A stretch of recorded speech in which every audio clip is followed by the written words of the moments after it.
69-63 last night. Elliot Cadeau led all scorers with 19 points. The Wolverines get their second ever title and their first since 1989. Alex Caravan bows out as a Husky. He had 17 points in the loss for UConn, who were playing for their third championship over the past 4 years. And Badgers star guard John Blackwell announced he will enter the transfer portal as he goes through the NBA draft process.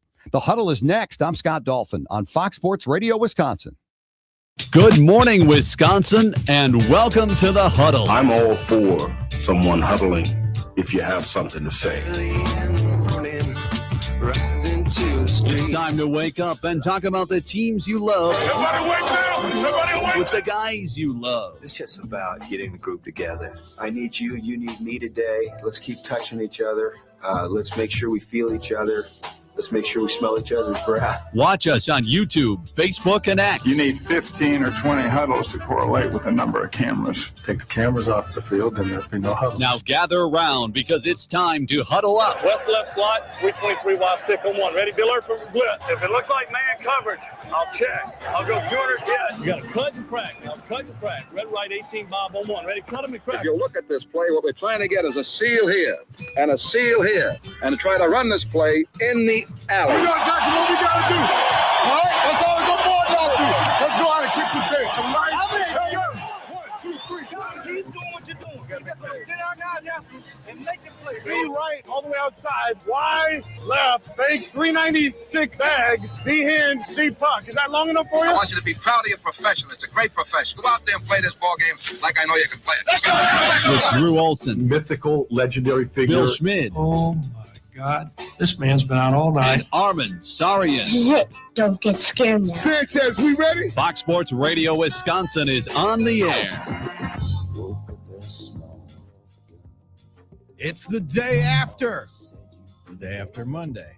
It's Buy or Sell Tuesday in the Huddle. Welcome in, Drew, Billy, Dave Gasper in for Armin, who is in Vegas enjoying the last remnants of Michigan's victory. Big Ten triumph in the national championship game. The long-awaited drought is over. Our national nightmare is over. The Big Ten finally national champions once again. And let's be honest, rulers of all, especially once the Badgers go out and win the Frozen Four out there in the desert this weekend. But Drew, I got a couple of updates from our adorable Armenian friend yesterday. One of which was, maybe he had the best viewing experience of the tournament and of that national championship game, which wasn't bad. Wasn't necessarily great, but competitive. And sadly, outside of the 6.5, you're a Michigan backer just there near the end. But he was at the Paris Sportsbook, sitting right behind one of the individuals, and I've always wondered these guys that paid the young lady for the massage in the book at the machine, right smack dab in front of Armin in the final 8 minutes of the national championship game, as I was getting play-by-play on this dude's $35 shoulder rub that he was getting there just in front of Armin. In front of the gigantic screen at the sports book. So he was able to be in his palace, being able to complain and moan. All I can say is hail to the victors. Ooh. Michigan was a dominant team. It was an ugly championship game, but they still won. They won it, man. And Lindeborg was obviously hampered. He wasn't himself. Maybe the most honest halftime interview I've ever heard, when he says to Tracy Wolfson, "Yeah, I'm soft tonight, man. I'm bad. I'm weak right now. I don't have it." But they just had enough. They had enough. UConn scrappy to the end, but Michigan was the dominant team all year. So this shouldn't be surprised. Running away is the best team. And we talked about it with Butchie a couple of times, and he had said that he felt like they were going to cut down the nets in some way. And it ended up being, at the end of the day, being able to Dusty May it, as you said, hail to the victors for the rest of the year. Hail to the victors. The Big Ten now owns national championships in both football and basketball. Women's basketball and women's basketball and women's hockey and women's hockey and soon to be men's hockey. Again, like this weekend, we got two chances to be able to, Michigan on the other side, and the Badgers being able to win 2 games, and then they get to help out that way. Yeah, it was, so that season put a bow on it. The tournament put a bow on it. How do we grade this tournament overall? I was glad you asked. This is we're in the portal transfer era. Nobody between 16 and 13 won a game. Like the upsets were what everybody loves. And the only one that you got was the one against your Badgers, which is a tough deal. I would put it right near a C, maybe a C minus, because Drew, it didn't have that shock value. Now it had one great game, that I think we'll remember a lot in the UConn Duke game. And at least that team made it to the national title and didn't fizzle out in the semifinal. But it's going to be a year, and you mentioned it, of the portal NIL era. I'm also looking at it as a little bit of the international flavor that we've seen dominate the NBA over the last number of years. Feels like that is seeping into college sports. And you saw a lot of movement on that Michigan side. Mara is just phenomenal. And again, 5-10 years ago, when money was a different deal in college sports, maybe that dude's never playing in American college basketball before he tries to go to the NBA. Maybe he's only playing international pro ball, and now the money is better in collegiate ball here than it is overseas. And you're getting a different product right now. And has the paradigm shifted now? It's no longer you hire coaches about, program resurrections. Look at what they've done in the period of time that Dusty May's gotten it done. And is that now the expectation for all athletic directors and boosters saying, all right, well, we're going to hire you. We're only going to give you like a 3-year deal instead of an 8-year deal, because you have to turn this thing around quickly. We're going to pump the resources in, and we expect immediate results. That's basically what Michigan did. They turned 100%. It around pretty quickly. No, you're spot on, Drew, and they have the cash to be able to to put it out and wait for the return. And the other part of it that I think we've seen, and you saw it with the UNC coaching search. When was a Michigan basketball coach or an Alabama head coach turning down the UNC job? Well, in an era where you can pay and spend just as much at one of those other institutions than you can at the bluest of the blue blood, then you do have to go with insert former NBA coach that was a middling TV analyst on ESPN. It's a different day where you can create that power wherever it is, because they can spend the money on Lindeborg, they can spend the money on Mara, they can spend it on Gaudreau to be able to bring him back. And I think you saw that throughout the tournament, that the teams that were most resourced, and you saw this in college football too, but I think to the point of more ADs trying to replicate it, Drew, and you can correct me if you think I'm wrong here, it's a lot easier to look in basketball and say, we can spend the cash and have a legit pop at it, instead of, what Indiana did. They spent money, but they didn't outspend everybody like Texas Tech did to fizzle out in the second round, right? There were a lot of teams. Ohio State spent nearly $40 million. They didn't make it to the semifinals. So as much as teams will look at Indiana and say, well, why don't we just do what Cignetti did and win a national title in 2 years? I think in basketball, people will get the belief you can do it with simply the resources, because you get 3 or 4 players that are highest paid guys, and they have a run like this, and you're able to see more teams, I think, do it where the smaller roster and you can pay 8 to 9 guys and they can be all your difference makers. I think there's going to be a lot of teams that believe that they could be the Michigan of 2028 or 2029. Yeah, I think so. Fool's errand though, because it's not that easy. And look at the guys they brought in. Some of those guys were, they're disgruntled at other places and they're non-starters. And Lindeborg was what, a 3-year JUCO, 2 or 3 year JUCO player? Man. That's a hard thing to just believe that you're going to be able to copy. But I mean, man, we see it every year in the NFL. They call it a copycat league. And I'm like, all right, yeah, sweet. Just hit on all 6 first-round picks you're going to get over the next 4 years, and you can be the Seattle Seahawks. Sounds easy enough. Just do it, and it'll work out. It's a lot easier said than done, but teams and guys have gotten fired in their one shot at being a head coach or a GM, and you'll see a lot more GMs in college sports now doing it how everyone else is doing it, not necessarily the way that they always dreamed of. That's right. You can reach us on the NicoletLaw.com talk and text line 877-794-1973. It's going to be hot. We got a lot of Brewers talk holstered up with the Wilson Contreras situation. Brewers winning their opener at Fenway against the reeling Red Sox right now. Good to reunite with old friend Caleb Durbin, who had a couple of hits and made an error and had a couple of, the Red Sox are off to their worst start in franchise history, 2-8. And he found himself right there, smack dab in the middle of it. And I, found myself smack dab in the middle of trying to play mediator between the Brewers and my wife, because she was very upset for Caleb Durbin. Felt bad for the young man. It looks like he is that he was struggling there in the inning where the Brewers played 4 and no ball leaves the infield. Yeah. Thanks to the left hand of Caleb Durbin on a couple of those. That was pretty rough. So we'll get into that. But we like to follow up on things. We don't like to leave people hanging. I love that. No doubt. Yesterday, I would say the highlight of yesterday's show was the recounting by David Gasper of his exploits with Andrew Ludwig, our 2 ace producers out on the town. A couple of ladies catch their eye, send them a couple of shots. Turned out to be water shots. 100%. I'm glad you brought this back. And Thank Rhonda in the 715 texted the program after we left the air yesterday. She's clearly, like many people, time shifting us, listening to us. As you know, you don't have to be. It's appointment listening between 5 and 8, but most people's appointments is with the mattress between 5 and 8. Move it back. And so Rhonda in the 715 said, "This is for Dave and Luddy, gentlemen. Those ladies at Joe Cats who perpetrated that prank were lucky I wasn't there to see that troll. Come on, Rhonda. How dare anyone treat my guys so poorly? I would have taken those 2 by their shirts and dragged them over to you to apologize." Then booted their sorry asses out into their Uber. Let's go. There we go. Rhonda's got your back. Nothing like mom coming in to save the day. I love you, about Rhonda. that? Absolutely. Rhonda. And Rhonda, if you were there, we'd be buying you a shot. An actual shot, not a water one. Yeah, and a couple. And we've gotten the pleasure to hang out with Rhonda up at Packers training camp a couple of times. Listen, I'll be honest with you.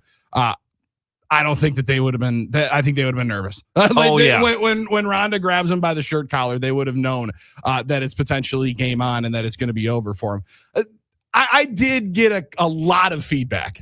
We get feedback on the show, Drew. Oh yeah, I got a lot of feedback on the final segment of yesterday's show, and a lot of individuals that had ideas of what they would have done in the moment. Oh, I would have done this. I would have said this. It's a lot easier. The jerk store called. They're running out of you. That's a Seinfeld bit. I had the great line. Yeah, right. Okay. Everyone says that they have all of these holstered up, but the wittiness to be able to pull that out after just getting, like Power Slap, the new Dana White series where they're just roundhousing the folks. That's what it felt like you guys got.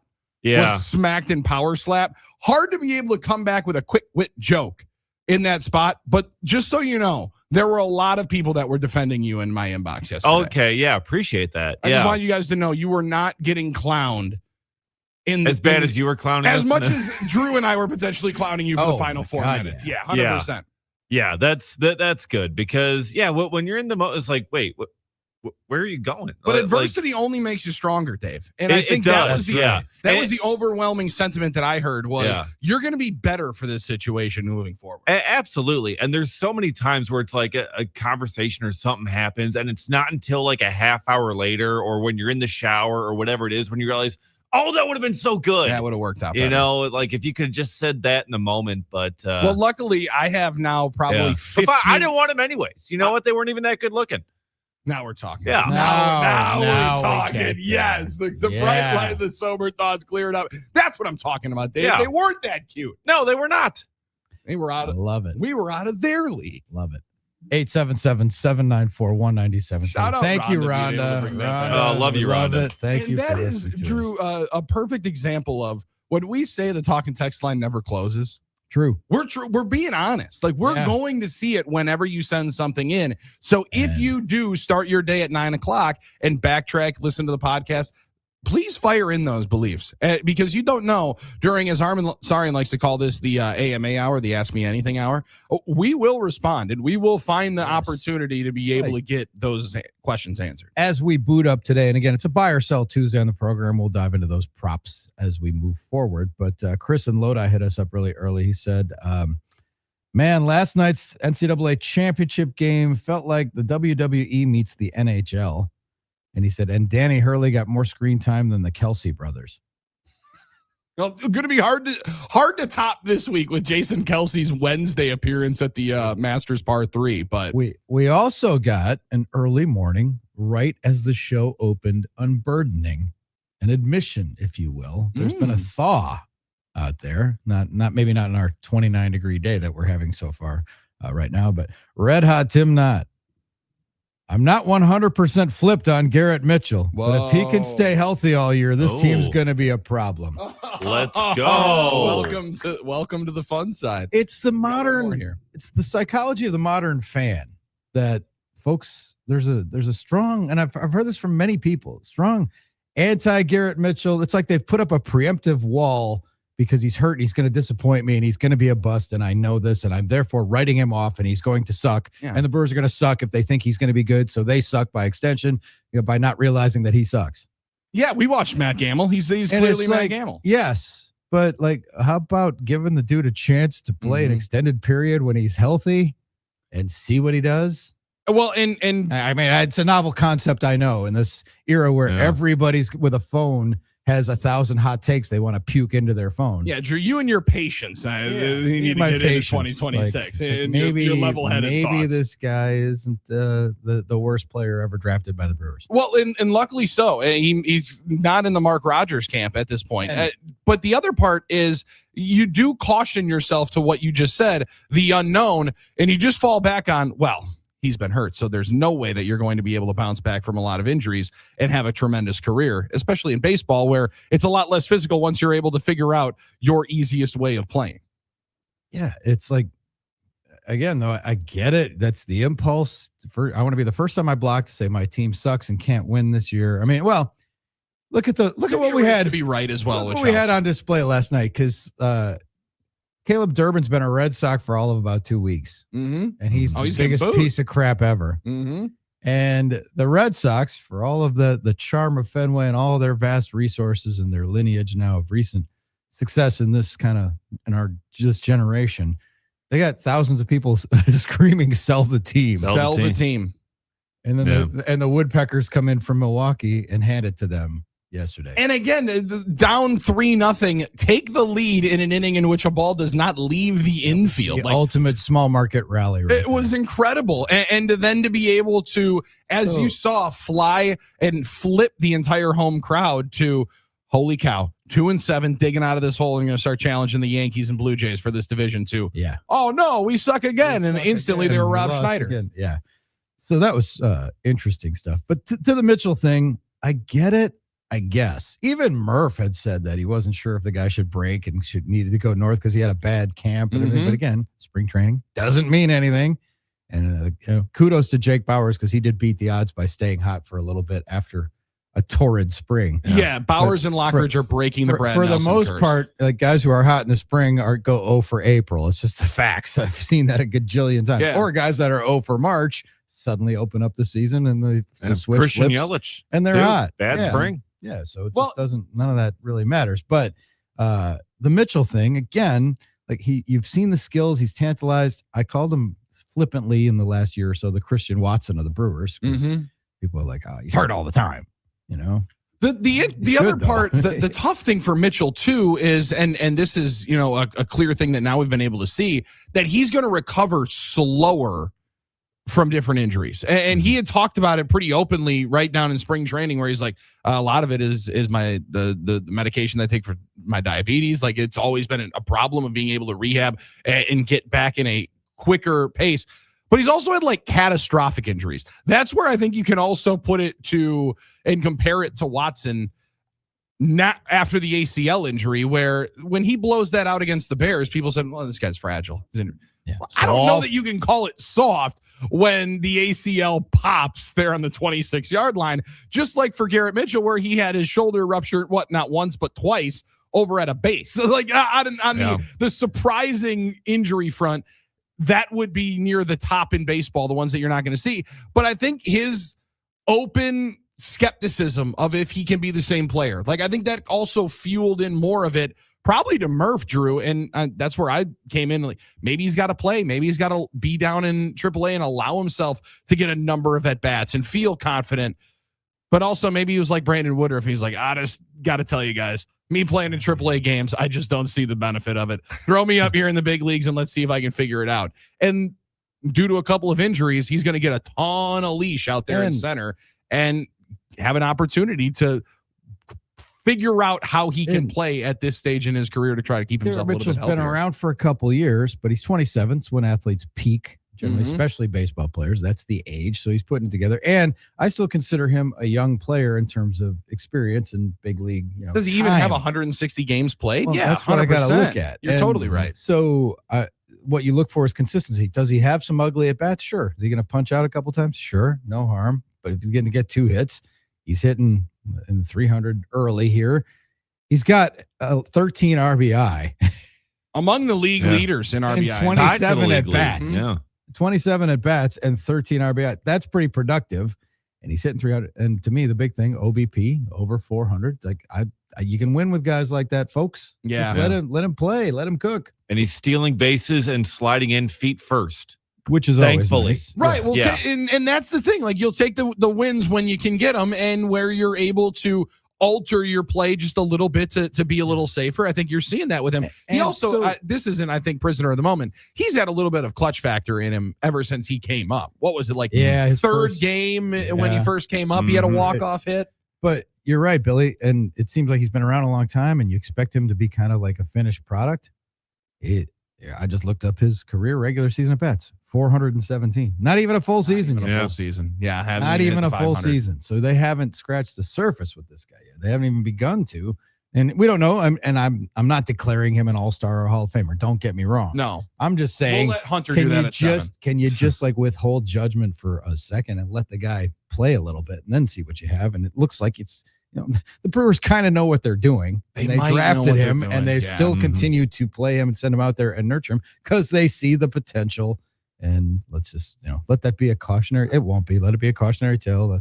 You don't have to puke everything into your phone and write people off right away. Well, and listen, especially in a sport that's predicated on failure. I do like, though, that we've got Red Hot Tim not turning over to the Garrett Mitchell side. Boss Dobler even said some complimentary things about Garrett Mitchell yesterday. Yep. So we're getting the wheels churning. His haters in the positive are receding direction. Into the hedges like Homer Simpson. It's also tough when Drew, when you slap that number 5 on somebody, you expect them to be somebody. Yeah, we talked about baseball numbers. You throw that number 5 on somebody, you think, okay, this dude's going to be a player. Understandably so, more of the frustration with the fans in Boston because they were expecting number 5 playing the number 5 to be a spot, and it hadn't worked out too well. First round pick, that whole thing that followed him. All right, we're off and running. Shooting shirts are off. We're going to do some buying and selling. If you've got some props for us already, get them to us at any time. 877-794-1973. We've got Hunter Baumgardt with a Brewers Report coming up at 7. Bill Schroeder scheduled to appear at 7:30. If we can wake him up, I'm not sure. We'll find out. And hopefully Rupert already woke him up or will wake him up near that time to relieve himself. Drew, I even have listen, we're expanding the horizons on this show. We've already at WWE been brought up by our friend Kristen Lodi. Friend in Iowa says Happy Masters Week. I even have a couple of Masters themed buy ourselves for later on in the show. So we're buying and all over selling, the place. wheeling and dealing. We're glad you're hanging out with us. It's the Huddle, Fox Sports Radio, Wisconsin.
It's the Huddle, Fox Sports Radio, Wisconsin, 920 Milwaukee, 1070 Madison, everywhere in the iHeart app, streaming live for those insomniacs, early risers, sociopaths. We're ready for you. YouTube and X. Get us 877-794-1973. We often talk when things flare up about who are the guys that we love to hate. Mm-hmm. You know, in the past, Tyrese Halliburton, Got Albert Pujols, Tony La Russa. Yes. Who is the current, like, what is it, Caleb Williams or Ben Johnson, Craig Counsell? Who's public enemy number one in these parts? And good old Wilson Contreras is never far from the top of the list. Finds his way Whether back he's into the in conversation. Chicago, Boston, Chicago, St. Louis, Boston. It doesn't matter. He's a bad penny. You can't get rid of the guy. We can't quit him.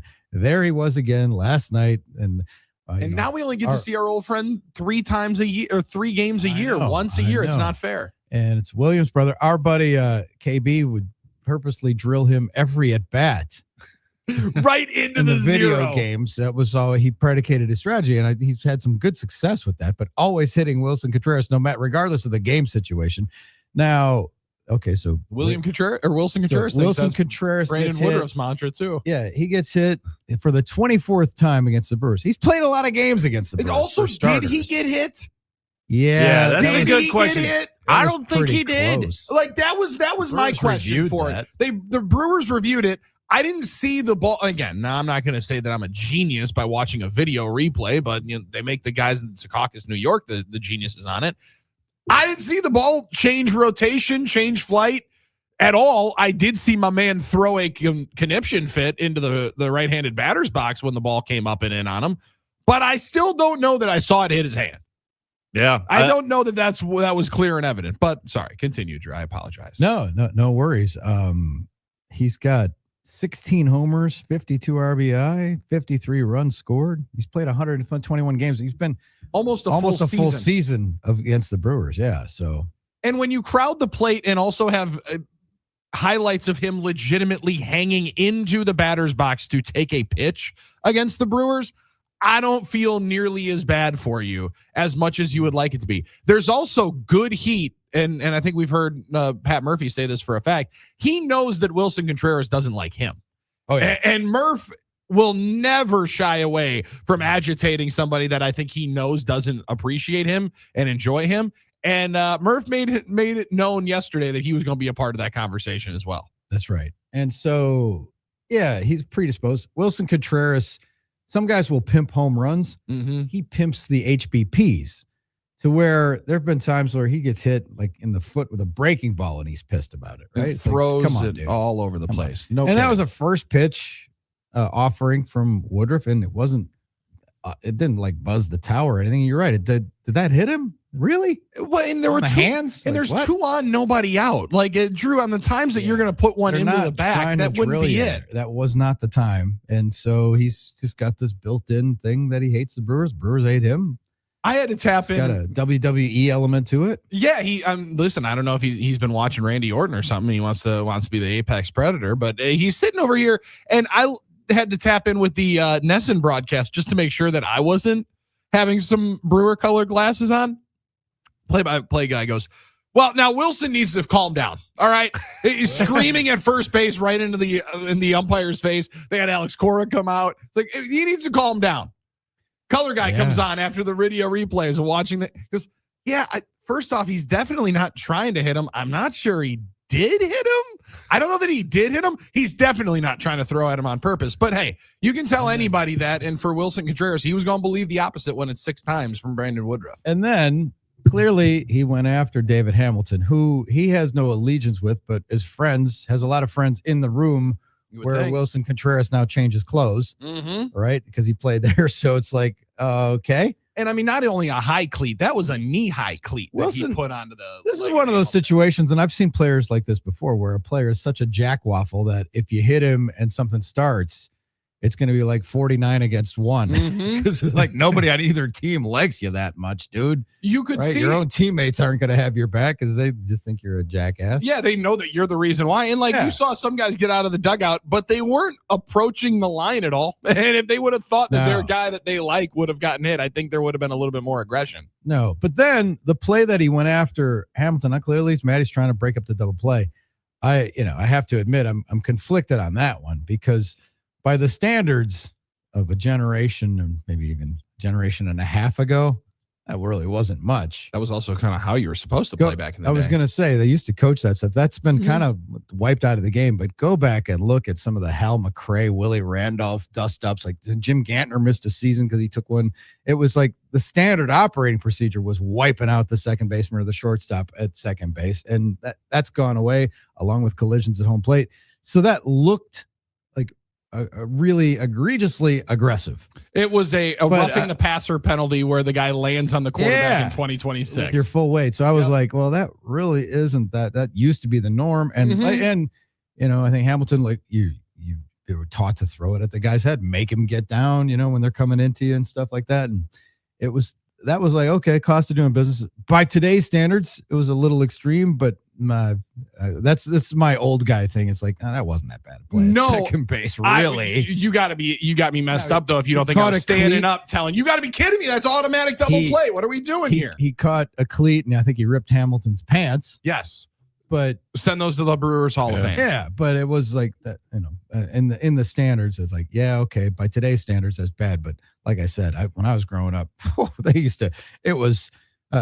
There was more contact around second base than there is with defensive linemen and quarterbacks these days. Well, and that's the part I miss it at home plate a lot. And now we saw the Yelich play where he has the skillful slide in later into the game to plate the run up underneath the tag of the pitcher.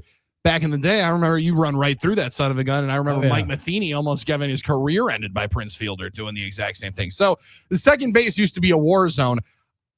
Was it Chase Utley maybe in the playoffs that got hit, and that was kind of the one that Chase Utley did the hitting on Miguel Tejada. Okay, I knew Utley was a part of it and snapped something. So that was I get it. I understand that was you can't do it. I didn't think it was that bad. So you wouldn't constitute that as, quote, taking somebody out? I mean, it's the modern version, but yeah, it's like. Because Wilson Contreras did say after the game. He would take somebody. They do it again. I'm going to take somebody out. It's not just a hit by pitch. That's the 24th time that they hit me in my career, 24th. And that's the 6th time they hit me. And they always say, I'm not trying to hit you. That get old. So next time they hit me again, I'm going to take one of them out. That's what happened. That's a message. That's the message. Okay, so. What's up, Miz? Well, yeah. Miz gets to throw the first pitch tonight to Wilson Contreras. Yikes. Out of the guys that can do it, I think the 103-mile-an-hour heater would be would do it justice, but I don't know that we can have Miz be the one standing there. And Wilson and William. Jake Bauers come in quickly. Wilson and William, two different people. Very much. They're obviously brothers. Blood runs thick. Well, but if Wilson, it's like, he hasn't been there long. Do the Red Sox pitchers want to cape up for him and drill somebody when they're 2-8 and looking for a foothold? Or well, and I was wondering that, like, who takes because obviously their guy will take them out first, and would William wear one into the back if they were about it and did care about Wilson Contreras like that? Drew? I will make my my grizzled sports guy prediction right now. Nothing happens tonight, and like who knows Is Wednesday a day game, a getaway game? Yeah, Wednesday's a day game. Yeah, Wednesday's in the day. Well, then Contreras might not play Wednesday because if like anything lasting that's going to happen Wednesday because it's the last game. I say tonight we won't see any fireworks. The other part, when you tune in expecting fireworks in baseball, you're always disappointed. Okay, well then Sonny Gray, he doesn't like the Brewers. He's got his own problems against the Crew for a long time. That would be Wednesday, 12:35, and both teams get an off day. So both teams would get an ice tub to rest up the next day. I remember when Guillermo Mota hit Prince Fielder in Dodger Stadium. I was doing awesome callback. FanDuel Sports pre and post game. They threw me that one because they knew no one was watching. Because it was so late in the evening. It's not why. I was in the studio with, no. I think I was with Craig Kashan then. I was doing the Brewers Live thing in the studio, and that game happened and Prince tried to go into the clubhouse. Yeah, there's Dodger Stadium at the time. I don't know if they've remodeled it since, but there was like this lobby and the clubhouses were like in the same lobby. And so Prince tried to leave their clubhouse and go the Brewers clubhouse and get into the Dodgers clubhouse, which was right across the hallway. So I was describing what we were hearing, and it was we did the whole show about this episode. And then at the end of the show, like, all right, we got 30 seconds left. Drew, what do you think is going to happen tomorrow night? I'm like, nothing. They're going to play baseball. Like, they're going to play baseball. Nothing. My experience. So, and the next day, nothing happened. Right? You go in expecting this bloodlust, and you get disappointed. But, well, and I can't say that I would want this to go down, but if there would be fireworks, I would appreciate that Wilson Contreras is the centerpiece of it. Well, yeah, right. It just like would feel right if that was the case. When you're gonna get juice on an April 6th on a cold Monday night, I was like, hey, why not have some little spice, Sell it up a little bit, sidebar action. I think we signed Seth McClung to a 1-day contract. There you go. To see if he could come in and McClung like a horse. Great Brewers fan T-shirts. McClung like a horse.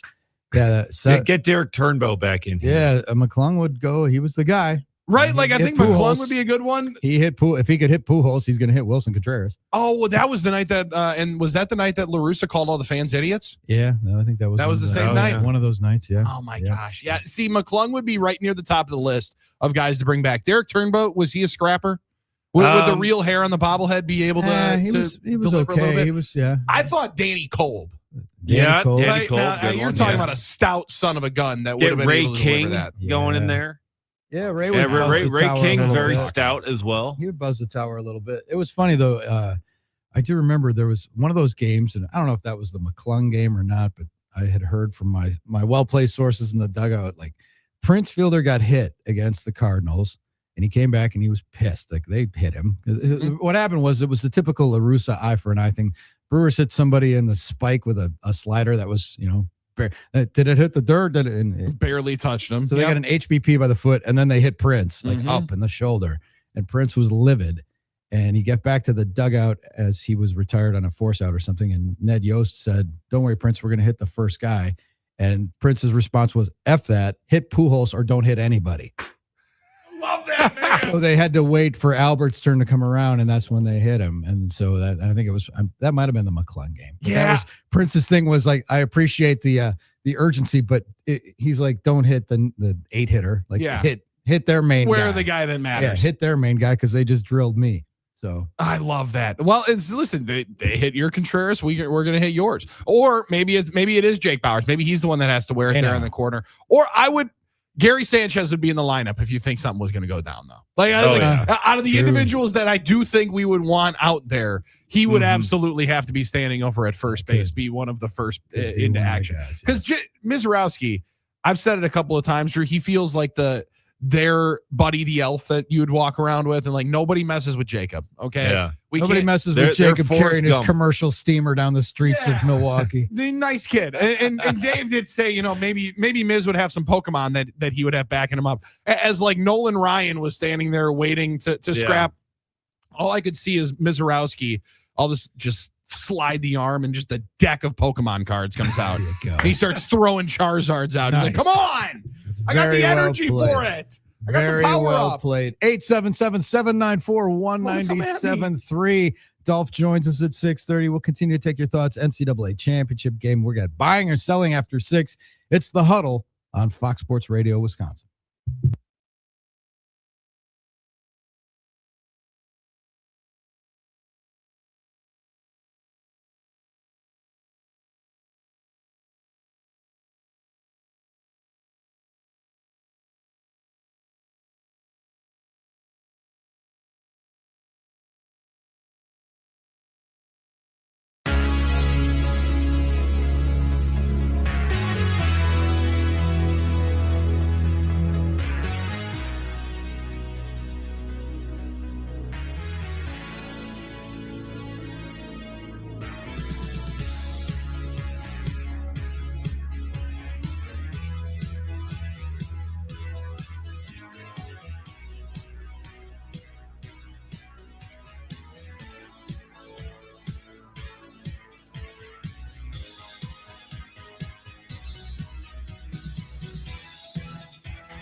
do you think Woodruff handled all the emotion in the middle innings? Big Woo's done a great job. I mean, he's pitched for a really long time. I mean, we've seen that skit for the last 10 years.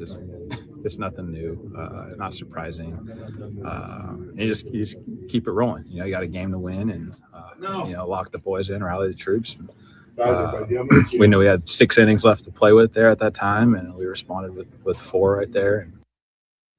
Christian Yelich bringing us back on the Huddle. Fox Sports Radio, Wisconsin, 920 Milwaukee, 1070 Madison. Drew Billy, Dave Gasper in for Armin Sarian. Yelich, we've seen this skit before for 10 years. 10 years now we've seen this skit. It's nothing new. On social, you can look and find a montage of all of Brandon Woodruff's HBPs against Wilson Contreras, and they vary. Sometimes it looked like one of them was a check swing, and he had to beg for it. Yeah. To the umpire, say it hit his hand. And when Wilson Contreras takes pitches, he leans out over the dish, but he'll take them, and you know how you're coached to look the ball into the catcher's glove when you're taking a pitch and stuff, but he would like throw his arms and stuff towards the plate, and it almost looked like in an attempt to catch an HBP, which is a savvy veteran move, right? But he's played almost a full season now. Getting hit 24 times in a season would be a lot, but like 121 games against the Brewers or something like that, he's been hit 24 times. But he also, again, finds himself in the midst of it because, Drew, of how he takes pitches, no doubt about it, how he stands over the plate, and also he's made a really, really good career at being an agitator. And I think Woody talked about it as well later into the night in his post game. He's like, I know what he's trying to do. He's trying to fire up his guys. He's always done that. He's always been very, very good at being able to get energy stirred up in the stadium. You know when there's a Wilson Contreras game, and it's going to involve the Brewers because there's going to be some tempers rolling. But it also, I love the interaction that he seemingly has every time. Not with Brandon Woodruff, but with Pat Murphy. Because everybody was saying that he was yelling at Woody. I thought he was yelling at Murph, especially as the interaction is going down where the umpire's standing in between him and Alex Cora comes out to calm him down. They're yelling at somebody. I thought he was yelling at Murph, who was still talking to the second base umpire about the slide, because there's a clear disdain for those two guys. Oh, yeah. Yeah, for sure. And then he was also yelling, I'm not sure if it was at Bowers or who, but he was like, who the F are you? You know, just he's like, who the F even are you? Like he didn't just trying to say like, oh, I don't know who your name is. You're not important enough. I don't know if that was at Bowers or what, but yeah, it was just more John. Definitely can't be Woody because Woody's K'd him up way too many times. He knows exactly who he is. Yeah. So I Red just wanted Sox, a delicious moment. Red Sox are 2-8. Worst record, tied for worst record of ball, their worst start ever. Beautiful thing. And the fans there basically sellout crowd on a Monday, go from let's go Sox to sell the team. Asked about it after the game, manager Alex Cora said, that's why we love it here. Their expectations are right up there with us. Right now, we deserve whatever they're thinking. We're not playing good baseball. Well, listen, that's the right way of saying it. That's the right way to. That's the right way to take it on the chin. We know it. We understand it. I feel your pain, and we wish we were playing better. But I did like that Janie and Appleton picked that up too. She goes, I was absolutely rolling last night listening to these Boston fans. When they're ahead, it's let's go Red Sox. When they're behind, it's sell the team. Yeah, they might have a great fan base, but talk about up and down. Go Brewers. Also said she didn't think that it hit Wilson. But if I was Wilson would be an embarrassment to me. Our friend Janie R. and Appleton. So Roman Anthony, who was a darling in the World Baseball Classic and stuff, and a really good player, had a terrible throw in the 8th inning that Red Sox fans are obsessing about. And then it was one of those deals where you don't have to rip the guy. That's why, as a reporter, you walk in, hey, what happened to the throw? It's a terrible throw. It's terrible. Bad baseball. It's on me. Yeah. I suck. That was horrible. I got to be better. It wasn't even competitive. And like, okay, well, if you're a writer or a columnist, like how do you rip a guy when he ripped himself? Like just quote him and say it was terrible. This is how he described it. Yeah, he also understands it was 50 feet up the 101 line. for pro athletes who underperforming. Just own it and say it, and the grace that you receive from fans when you criticize yourself. Now, Matt LaFleur will say it's on me. It starts with me, and people get pissed. But if you're a player, run thin. It'll run thin, but you only have so many chances to say that as a player. And he's a pretty good player, and he's not going to be that awful. But when you do, own your mistakes. one of my favorite players to cover was Brewers closer Mike Fetters, the throw-in Samoan. And when he blew a save, they'd open the clubhouse door and he'd be standing waiting for us. What do you got? I sucked. Yeah. I lost the game. I sucked. I felt like I had my shoes on the wrong feet. I'll go get him tomorrow. I'm going to shove it up there. Bleep. Anything else? All right, you guys have a good night. Yep. And I was like, okay. Well, Cleanest way. That's the way to do it. You don't hide. You don't make excuses. You just own it. It's on me. I sucked. I think that was one of my favorite things about doing the show with Leroy, because he would talk about it with Lee Remmel, was the one that he had said was the first to say. He's like, hey, the easiest way to get out of this conversation is to be honest. And you don't have to rush out of the conversation, but the more honest and upfront you are, the shorter the conversation, because you're giving the answer that everybody expects and everybody wants, because nobody wants to be throwing the ball 50 feet up the line, which I thought was maybe a little dramatic when I heard the Red Sox announcers say, he missed that throw by like 50 feet. Well, yeah, you start doing the mathematics. It is probably about halfway up the line. It's pretty dang close. But he yeets it to the backstop. Hell of a play, and way to compound it, though. Total Brewer. You make one mistake, they're going to make you pay for it with instantly. interest. And that was a hell of a decision by Yelich to be able to understand that he was going to be able to sneak in there. With interest, for sure. 877-794-1973. Interesting that the Red Sox are off to such a bad start. They're 2-8. They could still win the World Series this year, and people are chanting, sell the team. Yeah, they're ready to get John fans, Henry out of there. Bucks fans, on the other hand, just kind of is waiting to see what'll happen. Interesting dichotomy there. A great piece by Lori Nickel yesterday. Off and running, the Huddle.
I'm Scott Dolphin. The Brewers beat the Red Sox 8-6 last night at Fenway Park. Garrett Mitchell with the big hit. He goes 2 for 5 with 2 RBIs and a late hit that gave the Brewers a 2-run lead. Aaron Ashby got the win in relief. Angel Zirpa recorded his first save, and Brandon Woodruff went 6 innings. He also hit Red Sox first baseman Wilson Contreras, who had words. So this series could be interesting before it's over. The teams continue tonight at Fenway Park.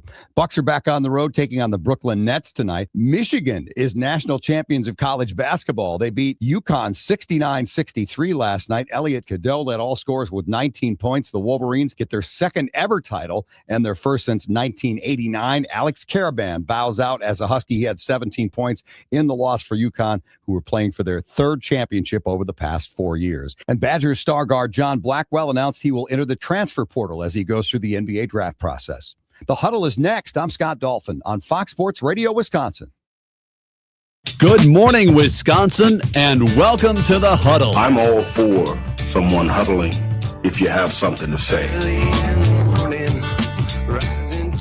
It's time to wake up and talk about the teams you love with the guys you love. It's just about getting the group together. I need you, you need me today. Let's keep touching each other. Let's make sure we feel each other. Let's make sure we smell each other's breath. Watch us on YouTube, Facebook, and X. You need 15 or 20 huddles to correlate with a number of cameras. Take the cameras off the field, and there'll be no huddle. Now gather around because it's time to huddle up. West left slot, 323 wide stick on one. Ready, be alert for blitz. If it looks like man coverage, I'll check. I'll go 200 hit. You got to cut and crack. Now cut and crack. Red right 18 Bob on one. Ready, cut him and crack. If you look at this play, what we're trying to get is a seal here and a seal here, and try to run this play in the alley. We know exactly what we got to do. All right? That's all we're going to do. Let's go out and kick the tail. All right? Here we go. 1, 2, 3. Keep doing what you're doing. Sit our guys after and make the play. Be right all the way outside. Wide, left, fake, 396 bag, B hand, C puck. Is that long enough for you? I want you to be proud of your profession. It's a great profession. Go out there and play this ball game like I know you can play it. With Drew Olson, Mythical, legendary figure. Bill Schmid, Oh, my God. This man's been out all night. Armin Sarian. Zip. Don't get scared now. Sid says we ready? Fox Sports Radio Wisconsin is on the air. Cruising through a Tuesday in the good land. It's the Huddle. Fox Sports Radio Wisconsin, 920 Milwaukee, 1070 Madison, everywhere on the iHeart app, streaming live, Facebook, X, YouTube. Drew Olson, Bill Schmid, Dave Gasper's in for Armin Sarian today. Hunter Baumgardt joins us at 7 o'clock today. Dolph will be here in just a little while. Going to do some buying or selling momentarily, but we need to point out that in addition to being Tuesday in the good land, the day after the NCAA championship game, which Michigan prevailed in, the day after the Brewers beat the Red Sox in a sweet thing to say at Fenway Park in the series opener. It is also in the good land and elsewhere Election Day. So as you're thinking about doing your civic duty and taking part in this, in these troubled times, Billy, it's a hot Election one, right? Day, I think one of the things we can all agree on, we can hold a referendum right here on the Huddle, is that right now, Wilson Contreras is sports enemy number 1 in the state of Wisconsin. Yeah, that circle is going to get that bubble is going to get filled in by, I think, just about everybody. Yeah, I think so. Right now, and he's saying definitely not running unopposed, right? I mean, No. Ben Johnson is going to get a lot of disdain. Now, that would be, Drew, like if we're talking in a local election or into the statewide election, Ben Johnson, Caleb Williams is going to be tough to beat.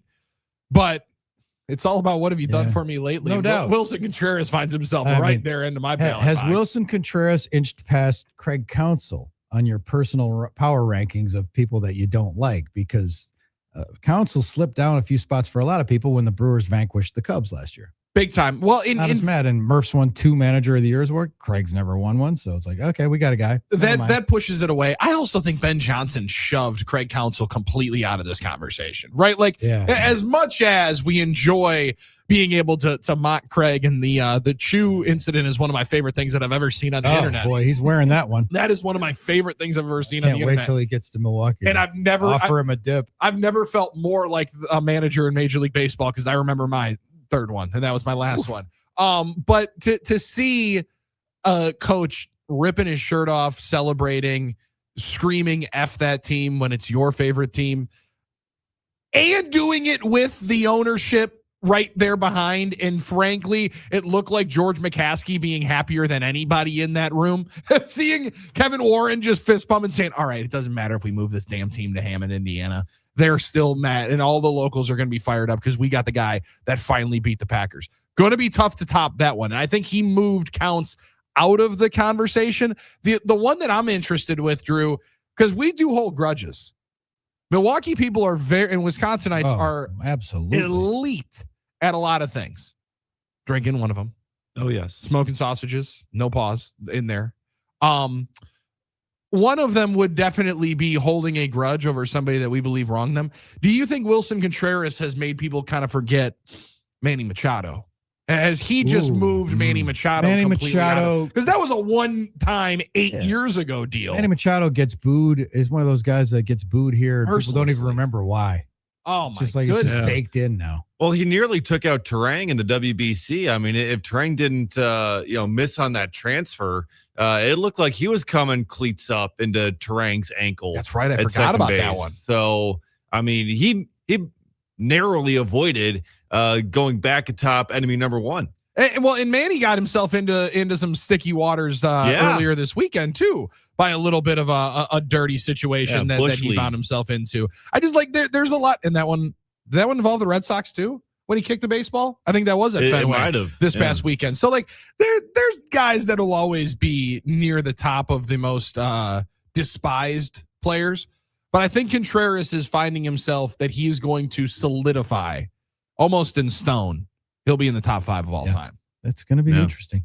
877-794-1973, NicoletLaw.com talking text line. You can also comment on the YouTube stream. We like reading those as well. But it's buy or sell Tuesday, and the auction floor is now open. Hit us with your buy or sell propositions. This is the way it works. You're buying or selling that at 37-3, Michigan is one of the all-time great college basketball teams and had one of the all-time great seasons that we just watch. Something historic. You buying or selling that premise? I think I'd probably buy it, Drew, from the dominance in an era that is going to be tougher to be able to just be head and shoulders above everybody. It kind of felt like they were throughout the tournament. And I thought that was, on full display on Saturday night when they just drummed Arizona. And I'm not going off of the Ken Palm numbers and all the different analytic numbers. I don't understand what all of those mean. What I do know is anytime you were watching Michigan this year, it felt like they started up 10. And it was going to be a massive uphill climb to be able to. And that's one of the biggest reasons why I was so impressed with, in hindsight, how the Badgers went in and handled them on that Saturday afternoon or Sunday afternoon when they got that first win of the year, Big Ten road win, and the first team to knock off Michigan this year. They're one of, if not the most dominant that we've seen. But I also watched that UConn team 2 years ago just dominate everybody and win every game by double digits. And that was the least fun the tournament had ever been. This one still had some singular moments. So I don't know that I can put them the absolute, but they're in that pantheon. I would say they're that top 5 of the best teams I've ever seen. Braylon Mullins' shot to beat Duke did not redeem the entire tournament. The tournament as a whole, I think you said it was a C. I think to me, it's like C minus, D plus. It just wasn't that. It didn't live up to the standards of the regular season. The regular season this year had some great moments, great players, some new super teams kind of emerging, and it had some sizzle. And the tournament was just kind of It was, and I wonder if when we talk, I talked about it with Butchie a couple of different times on the Den when he came in huddled up with us in the morning. He had kind of leaked out during the beginning of the tournament, Drew, like a lot of the upsets maybe happened in the conference championships. Maybe that's why you didn't have as many of those. But there are probably 3 or 4 games that will be benchmarks from the tournament. Sadly, one of them is against Wisconsin. And maybe the biggest moment of the tournament was number 99 Johnston's shot. Mullins is just above him because it was in the Elite 8, not in the first round. But those are 2 of the top 4 games, and it's hard to really pinpoint a bunch of other ones that were memorable. So the teams last night combined 11 for 48 from 3, almost the worst ever in a championship game, which you expect them to be better shooting in the championship game because it's your second game in that with those rims and in that backdrop and stuff. But then there's the extra pressure of it being a championship game. Yeah, and you could tell there was some nerves rolling through both sides early, right? Like it felt like both sides were clutching it pretty quickly. And we had the texter earlier on today say it turned into some WWE style stuff last night. They were letting them play. Like it was a physical game, and it definitely that leaned into what UConn wanted it to be. And frankly, right, Drew, like kind of how it had to be. If for it to stay close, they had to allow UConn to turn it into a little bit of a rugby match, and they definitely did. And they were able to keep it somewhat close enough to be able to cover. They're late into the game, and it was it's a game in which I'm again not going to remember a whole hell of a lot. The bad one is we're going to have to listen to these Michigan alums talk about it all the time for the next year and a half, and they're quickly becoming the loudest college fan base. And I don't know if they'd becoming, maybe they already had been, like the loudest in your face college fan base. And it's going to be quite nauseating for the next year. It's their first title since Ramil Robinson, right? That was the 89. I think that was they didn't win with the Fab Five and stuff. So, right. And they had lost twice 4 or 5, both of them. They lost 4 or 5 championship games since their 1989 triumph. I think the one that I remember was the Trey Burke one, right? When they played Louisville, and that was a really good game, a good team. But it did. Right, so they're a well-funded operation, and for like Dusty May to stay, I wasn't surprised, Drew, because again, they just won the national title, and guess what? They're still the second biggest show in Ann Arbor. True. And you can always be able to fly just a tick under the radar in your own spot. That's a good place to live. That's one, if I was going to be the top head coaching candidate, that's where I would want to stay. It's a good situation. Are you buying or selling? And again, I will separate this from the 3-point shooting. That was bad because that could be anything. But you buying or selling that the Final Four would be better, maybe not playing in stadiums, or playing in stadiums the way they used to, the way the Superdome used to be, not the Super, but the Silver Dome used to be, where they kind of curtain off and create portable bleachers and stuff to make it a little bit more intimate. Because I saw a lot of people posting pictures from the upper tank at Lucas Oil and saying, I paid $800 for this seat, and I'm, going to go watch it in the concourse on TV because I can't see. Even the Jumbotron is too small to provide a decent view. You got 80% of the people with just craptastic seats who are just in the building to be in the building. Right? Is that conducive to a great atmosphere? I think so, just because what you're signing up for, I think. Now, unless you do get that ticket thinking, Drew, oh yeah, I know it's like a terrace level ticket for a Brewers game. Yeah. But you already know the court's going to be a much different beat. Like I struggle with it. And I also, some would say had one of the weirder spots in the one Final Four that I was at, because you've been in those media seats too. Yeah. You're into the end zone. You're on the floor level. You're kind of like 400 or 500 feet away, but you're still kind of at the same level. It's a hard view. But it's the energy. And I struggle to think that it's going to meet that same excitement, emotion if you put it in a 25,000 seat arena. Or, like you said, build it off into the corner, and then you got it hollowed out, and then into the back. The noise is kind of wasting away. Curtains and stuff, you could make it more intimate. Yeah, I think they're never giving up the revenue, though. They're just not going to. Well, and I don't even know just the revenue side of it. I just think that the feeling of it is so intense being in a stadium that I would struggle to move it away. Go watch a playoff game at Madison Square Garden, and it gets pretty electric. And it's like, I don't think you need the stadium. Is it is different. But if people are going to be complaining about the prices, that's gonna be even tougher for folks when they shrink it down to 20,000 people in the stands. That's true. That's true.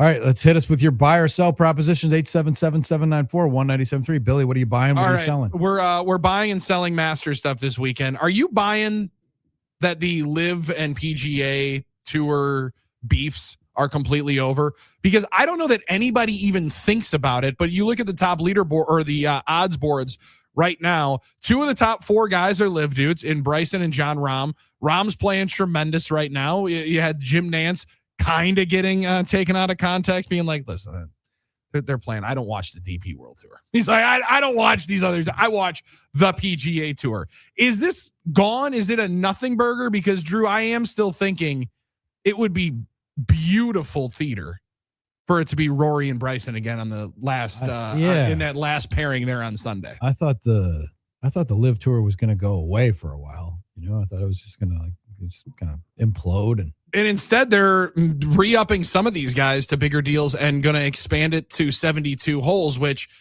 I don't know anyone's thought out, because then it's no longer Live, right? The Live was for 54, right? If you go through the Live, it was for the Roman numerals of reaching 54. Feels like a little bit different product if you're going to play 72 holes.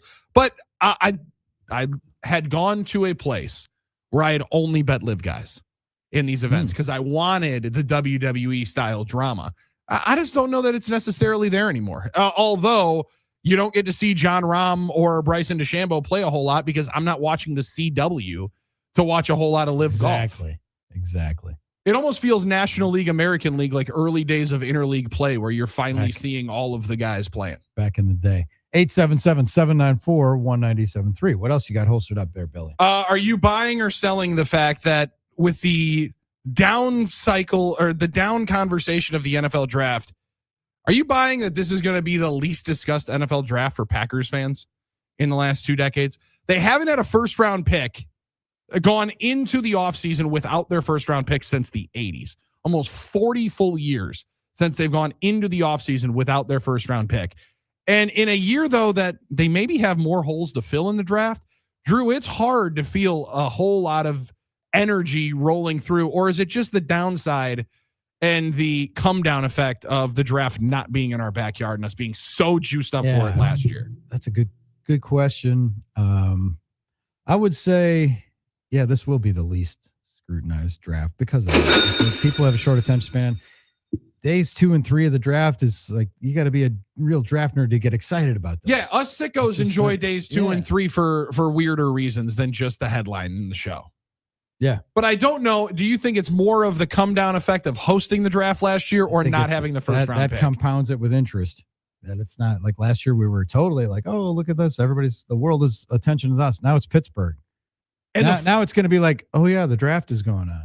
Like, it's not like, it's not right smacking you in between the face and leading every newscast and 100%. And the planning of how on earth are we going to get all these people from Milwaukee all the way up to Green Bay to watch the draft? How are we going to shuttle people in from Kohler? And now we're getting a viewpoint here, Drew. You see those folks, right? Oh, you just missed it right there on the field. Buying or selling spring football is in effect because we just got a live shot of the Carroll Pioneers doing some spring football work out there on WISN. That means Van Male Field. Schneider Stadium. Schneider Stadium. Where's the camera on the campus of? That is right near the top of the new science building. Right. And that's a sweet little observation deck. They got some couches up there, some nice furniture for a study spot, and an incredible view of the entire Waukesha area. So listen, anytime I get to see the boys buzzing, it's going to be hard to keep my attention span. That's going to be a squirrel moment. WISN 12 in Milwaukee has a great network of cameras fixed around different areas for weather stuff. And just like you could see your Pios working out. It's pretty cool. Oh, that Shout out to their engineer, Sean Downs, did all those, man. He's amazing. Now, are you buying or selling, as Giannis said yesterday to Lori Nickel of the Milwaukee Journal-Sentinel? Got a great article and a lot of good answers from Giannis. Yeah, we got to spin through some of those in a bit. She said, do you see a path to come back and stay here? Giannis answered, 100%. Yeah. Well, what do you need to see? Giannis talked about a conversation he had with Joe Mazzulla, said you've had all these opportunities to make excuses, but you don't. Joe said, well, they got really good players. He said, I said no. It's about the mentality that you instilled in the first place. Talked about the head coach of the Greek national team and the atmosphere that he instilled, the culture of winning. Said that we're here to bond together. We're here to figure out ways to win together. No excuses. Move as a group and you move as a unit. So I love that. I won't say that our team right now is not like that. But maybe I might be wrong. I don't think I am. I have seen I have the most years out of anybody in that locker room. I think that some people know how to win. Some people don't. It's not because they don't want to win. It's just because they've never seen and been on that stage before. Then he also asked Lori Nichols, and this might be the tougher one, Drew, and I think this is the buy or sell question. As long as it's great organized basketball and a team that's willing to play selfless basketball and chase the same goal that's bigger than themselves, I'll be here. Do you see that with the Bucks? You've been around 10 years? You tell me what you see. Are you buying or selling Giannis's 100%? Yeah. I definitely see a path back here to stay in Milwaukee in 26, 27. I do think, who knows? We can't get inside the head of Buddy the Elf, or is he somewhere between Buddy the Elf and Giannis James? Or a little bit more Gordon Gekko. I did watch some clips yesterday, so I have some understanding of it. I have some understanding of it now. But Giannis he's been adamant that he's loyal to his team, the city, his teammates, and that it's all about being able to win, and he can't control that. And I still think he'll be traded at sometime during Summerfest. We'll be drinking to forget that Giannis is no longer a Buck. But that's just me. That's my outlook. I'm expecting the worst in this case. I'm in the same boat, and I think it probably happens right around trade night, right? Because I think that they are going to want more of the assets to be available to the team going forward, and have him pretty quickly there. But he did also say, he's like, I will never change, never ever be in a position to affect somebody's life. I can't do that. My heart doesn't go to that. Sometimes I say my opinion, but I would never push the button talking about a coaching change or a management change. That's not who I am. To me, it's about winning, a good system, a system that can thrive.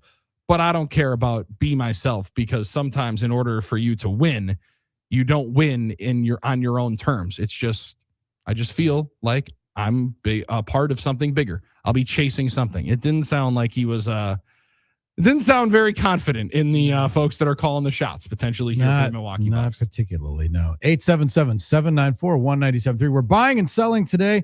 Hunter Baumgardt joins us at 7 o'clock with a Brewers breakdown for us.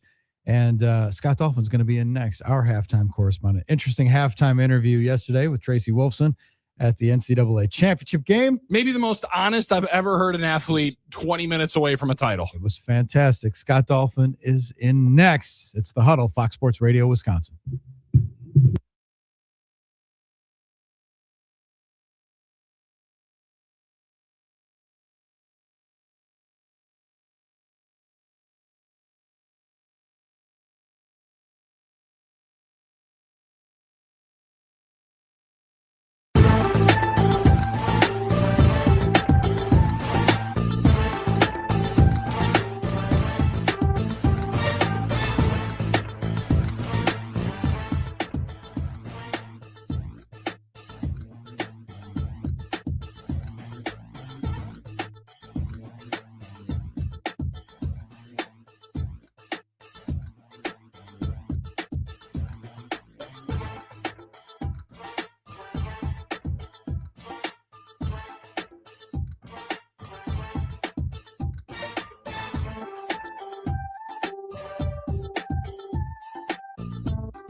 seriously, it'd be like 25 minutes of me most times. Oh, man. I can't think of that guy's name.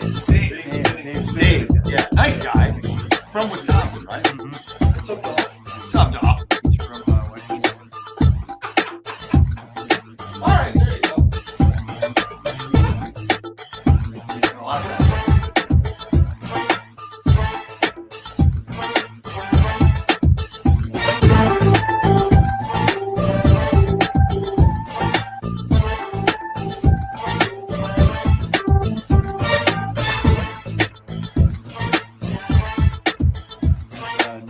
About Dexter Lawrence yet? I have not seen. Anytime some guys in the trade room with Nags easily. So, Right, he always shoots down right away. Hey, what are we looking at? what? Yeah, 3?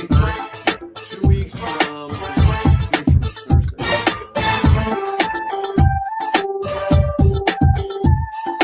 No, I just said, like, I don't know if it's because as the draft last year was known for it, just the kind of but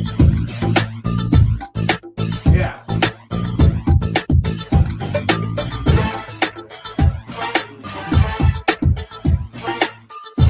Maybe they'll get a first round.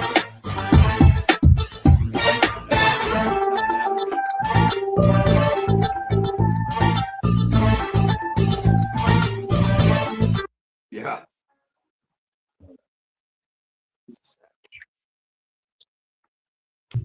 Tuesday edition of the Huddle, Fox Sports Radio, Wisconsin. Drew Wilson, Bill Schmidt, Dave Gasper's in for Armin Sarn, and since it's halftime, we welcome Scott Dolphin from the country station down the hall. Hello, Dolphin. Shout out to Dave, by the way. He's nice enough to walk all the way down to my studio to say, "Sir, your time is now." Well, I got to get my Oh. steps in, Dolph. You know. There you go. Yeah, I love it, Dave. Thanks. That's man. fantastic. Hey, Dolph, it's election day, and I think we've all agreed that with an overwhelming majority of the people agree that Wilson Contreras is a D-bag, and he's near the top of hated enemies in the state of Wisconsin. The guy has always been surly. I mean, that's just kind of who he is, right? In fact, what Yelich say, we've been watching this skit for 10 years Yeah. now. That's who he is. That's just who he is. Even I love William. Somebody asked him, "Did you try to, calm him down as you're walking him down to first base?" He said, "I tried, but that's just who he is." Good luck. Yeah, good luck. That is awesome though. When Williams like, listen, I'm not going to say anything that's going to calm him down. What do you guys expect me to do? The fact that William was traded by Atlanta, and we see how good he is here, and it's like you wonder if he is in some ways in his career, at least earlier, was paying for the sins of his brother. People probably thought, "Oh, he's going to be like his brother." Yeah, good point. Stay away from this dude. Like, why else would you look at the Braves? Like, I would have kept him night and day. Oh, of course. The way he throws runners out, and Did he win a ring? pitchers. Did he win a ring with them? Or I He can't remember. he was their DH that year that they He ended was. up winning. Yeah. Yeah, and the funny thing is, Drew, like you mentioned, the way he throws out runners, the way he can frame. I feel like a lot of that ended up getting taught once he got here, because the skepticism was he's like, he's only going to be a hitter. He's not going to be able to catch, and now he's one of the better defensive catchers in ball. Brewers do a good job of that. Charlie Green is their guy, and he does a really good job with those. But there was a lot of doubt, and I mean Atlanta. It's not like it was a money conversation, but they went and grabbed Murphy, who's been okay. But the Brewers, luckily, they had the ticket. They had Astoria Ruiz, who you needed to be able to get into that conversation to be able to pull William Contreras out. And that's been a home run. I mean, it's just typical. It's what you expect from this front office. But this is a guy, Wilson Contreras, who's been like this since he was a Cub. When he first came up, we thought, "Oh, there's just something different about this dude." Yep. And by the way, it's the age-old story. You crowd the plate, you're gonna get nicked. No doubt. 125 times. I thought Caleb Durbin's perspective was interesting. He's just like, because Caleb Durbin saw it from the other side. It's like, he's like, he's one of those dudes that when you play with him, you love him, and when he's playing against you, you hate his guts. And he hated him last year. Yeah, absolutely. So how interesting is it though? Here, the Brewers, they're kind of mirroring each other. Brewers like what, 8-2? Yeah. Yep. 8-2 against 2-8. And the Red Sox are 2-8, and people go from "Let's go Sox" to "sell the team" to John Henry. And John Henry was there last night. Oh my God. So, it's like, those are beautiful shots, aren't they? When they have a chant of "sell the team" and then they're able to get the owner on camera just trying to shield himself just down here, shrinking down, trying to do a Homer Simpson. Uncomfortable. So last night's doubleheader was Brewers Red Sox into Michigan and UConn. and a tough night for New England fans all around. That's a right? good point. Red Yeah. Sox and the Huskies.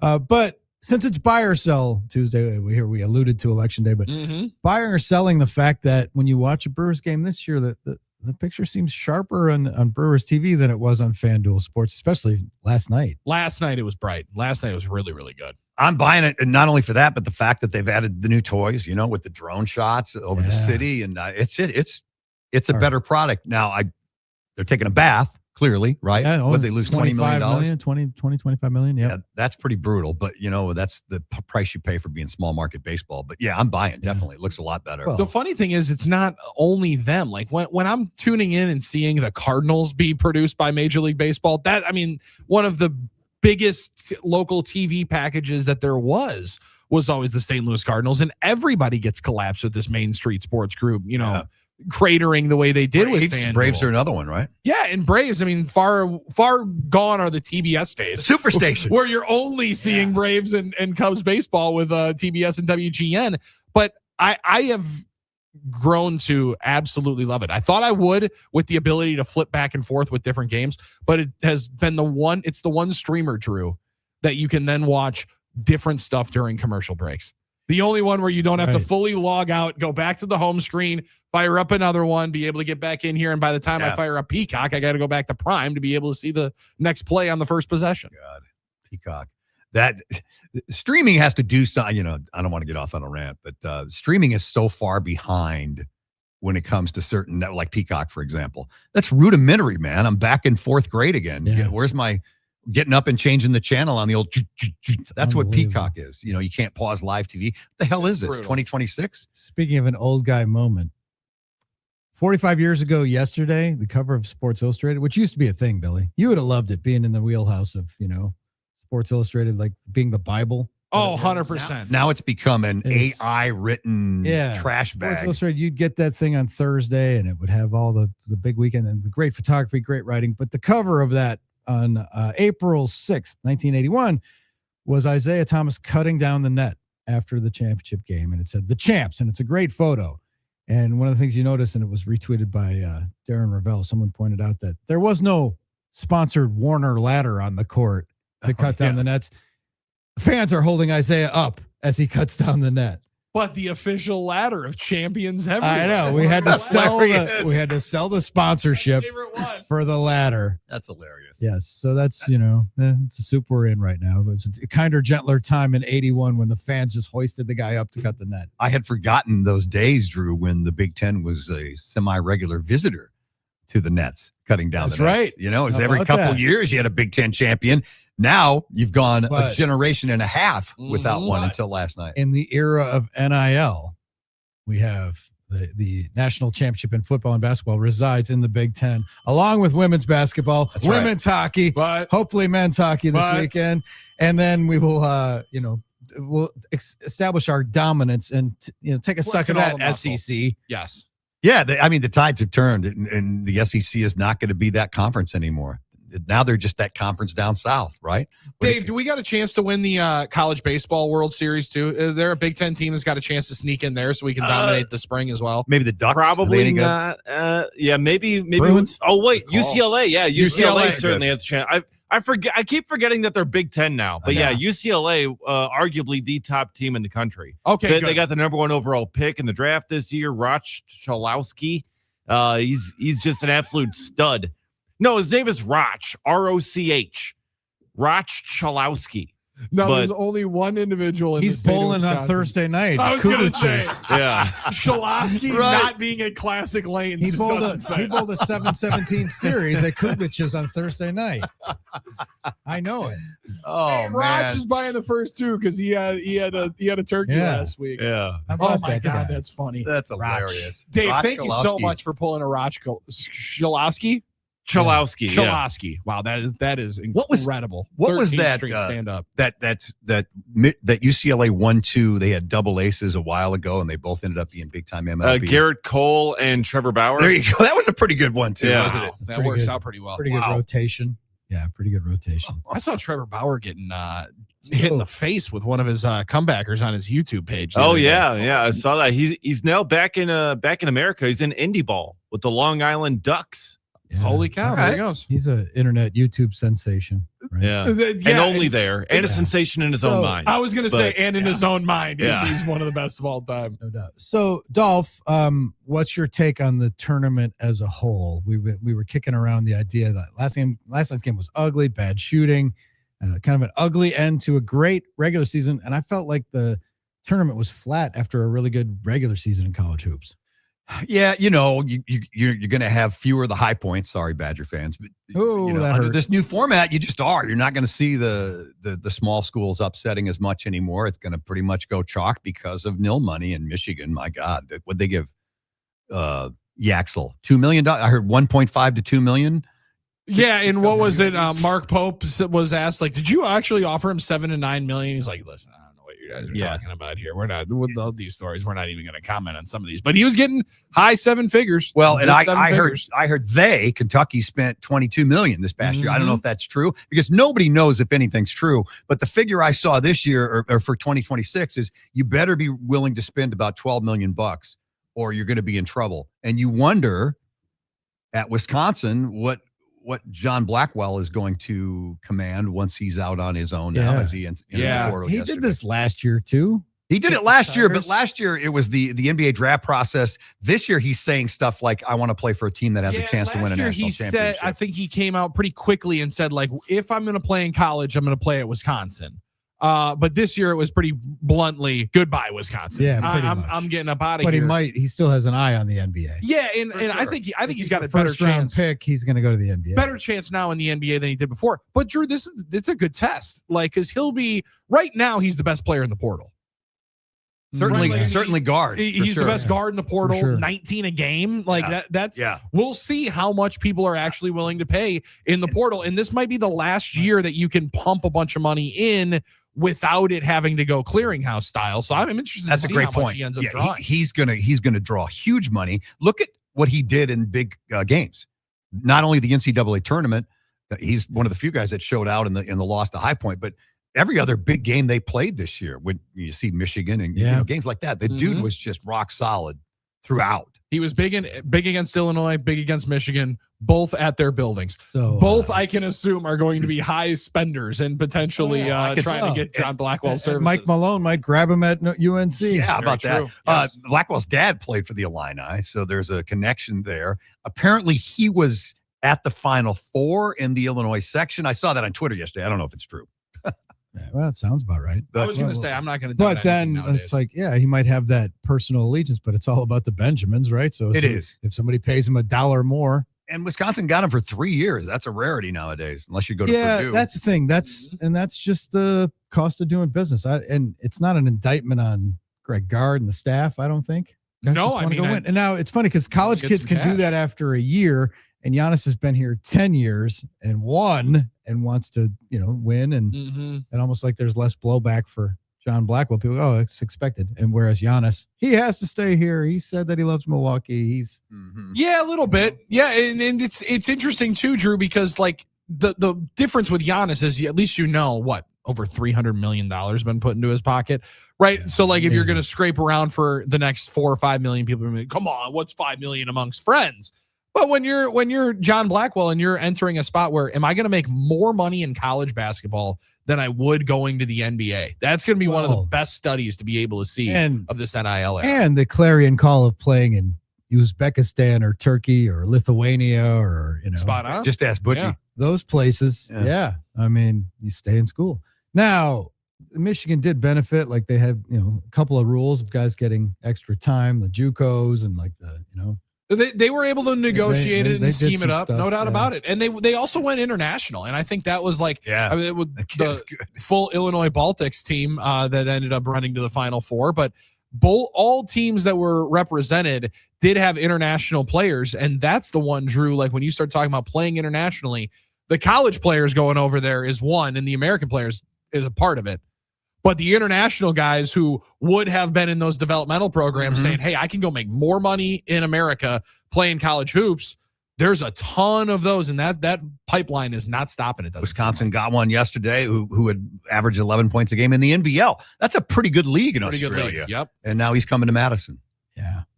So this tournament again, I don't know, maybe it'll never be as good as I remember it. I still enjoyed it. I enjoyed last night, even though it was a rock fight. Enjoyed it. Though. UConn did what UConn does. They said they want to play. They want to play Big East basketball. Yeah. And man, that muddy it up. That game was muddy.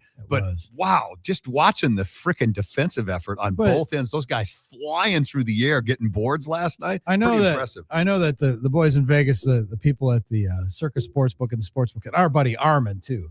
They were living and dying and hanging with it. But was that not like the world's most lopsided 6-point game?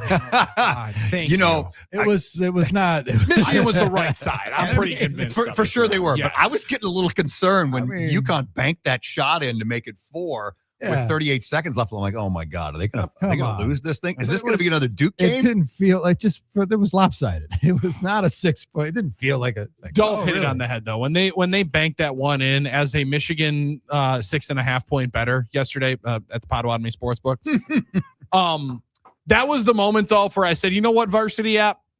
Off. All right. I know how this is going to end, and it's going to end with me being up through one shining moment, griping about this L that I just held. Because Drew, you are spot on. It was the most lopsided non-cover that you possibly could have. When you see the team that says if it's going to be close, they're going to win. If it's going to be close, UConn's going to win. Well, you know why you got to say that? Because we all know in our heart of hearts, it probably shouldn't be close. Yeah, of course. And it was different last night. Oh, man, I missed one shining moment. Was it worth staying up for? I brushed my teeth. I was in bed as soon as the horn sounded. Yeah, I don't know. I didn't watch it either. I tapped out. I assume it's on YouTube. I'm a conscientious objector. I hate the song. I enjoyed a lot more Wilson Contreras highlights sizzle reels this morning than one shining moment. Yeah, good point.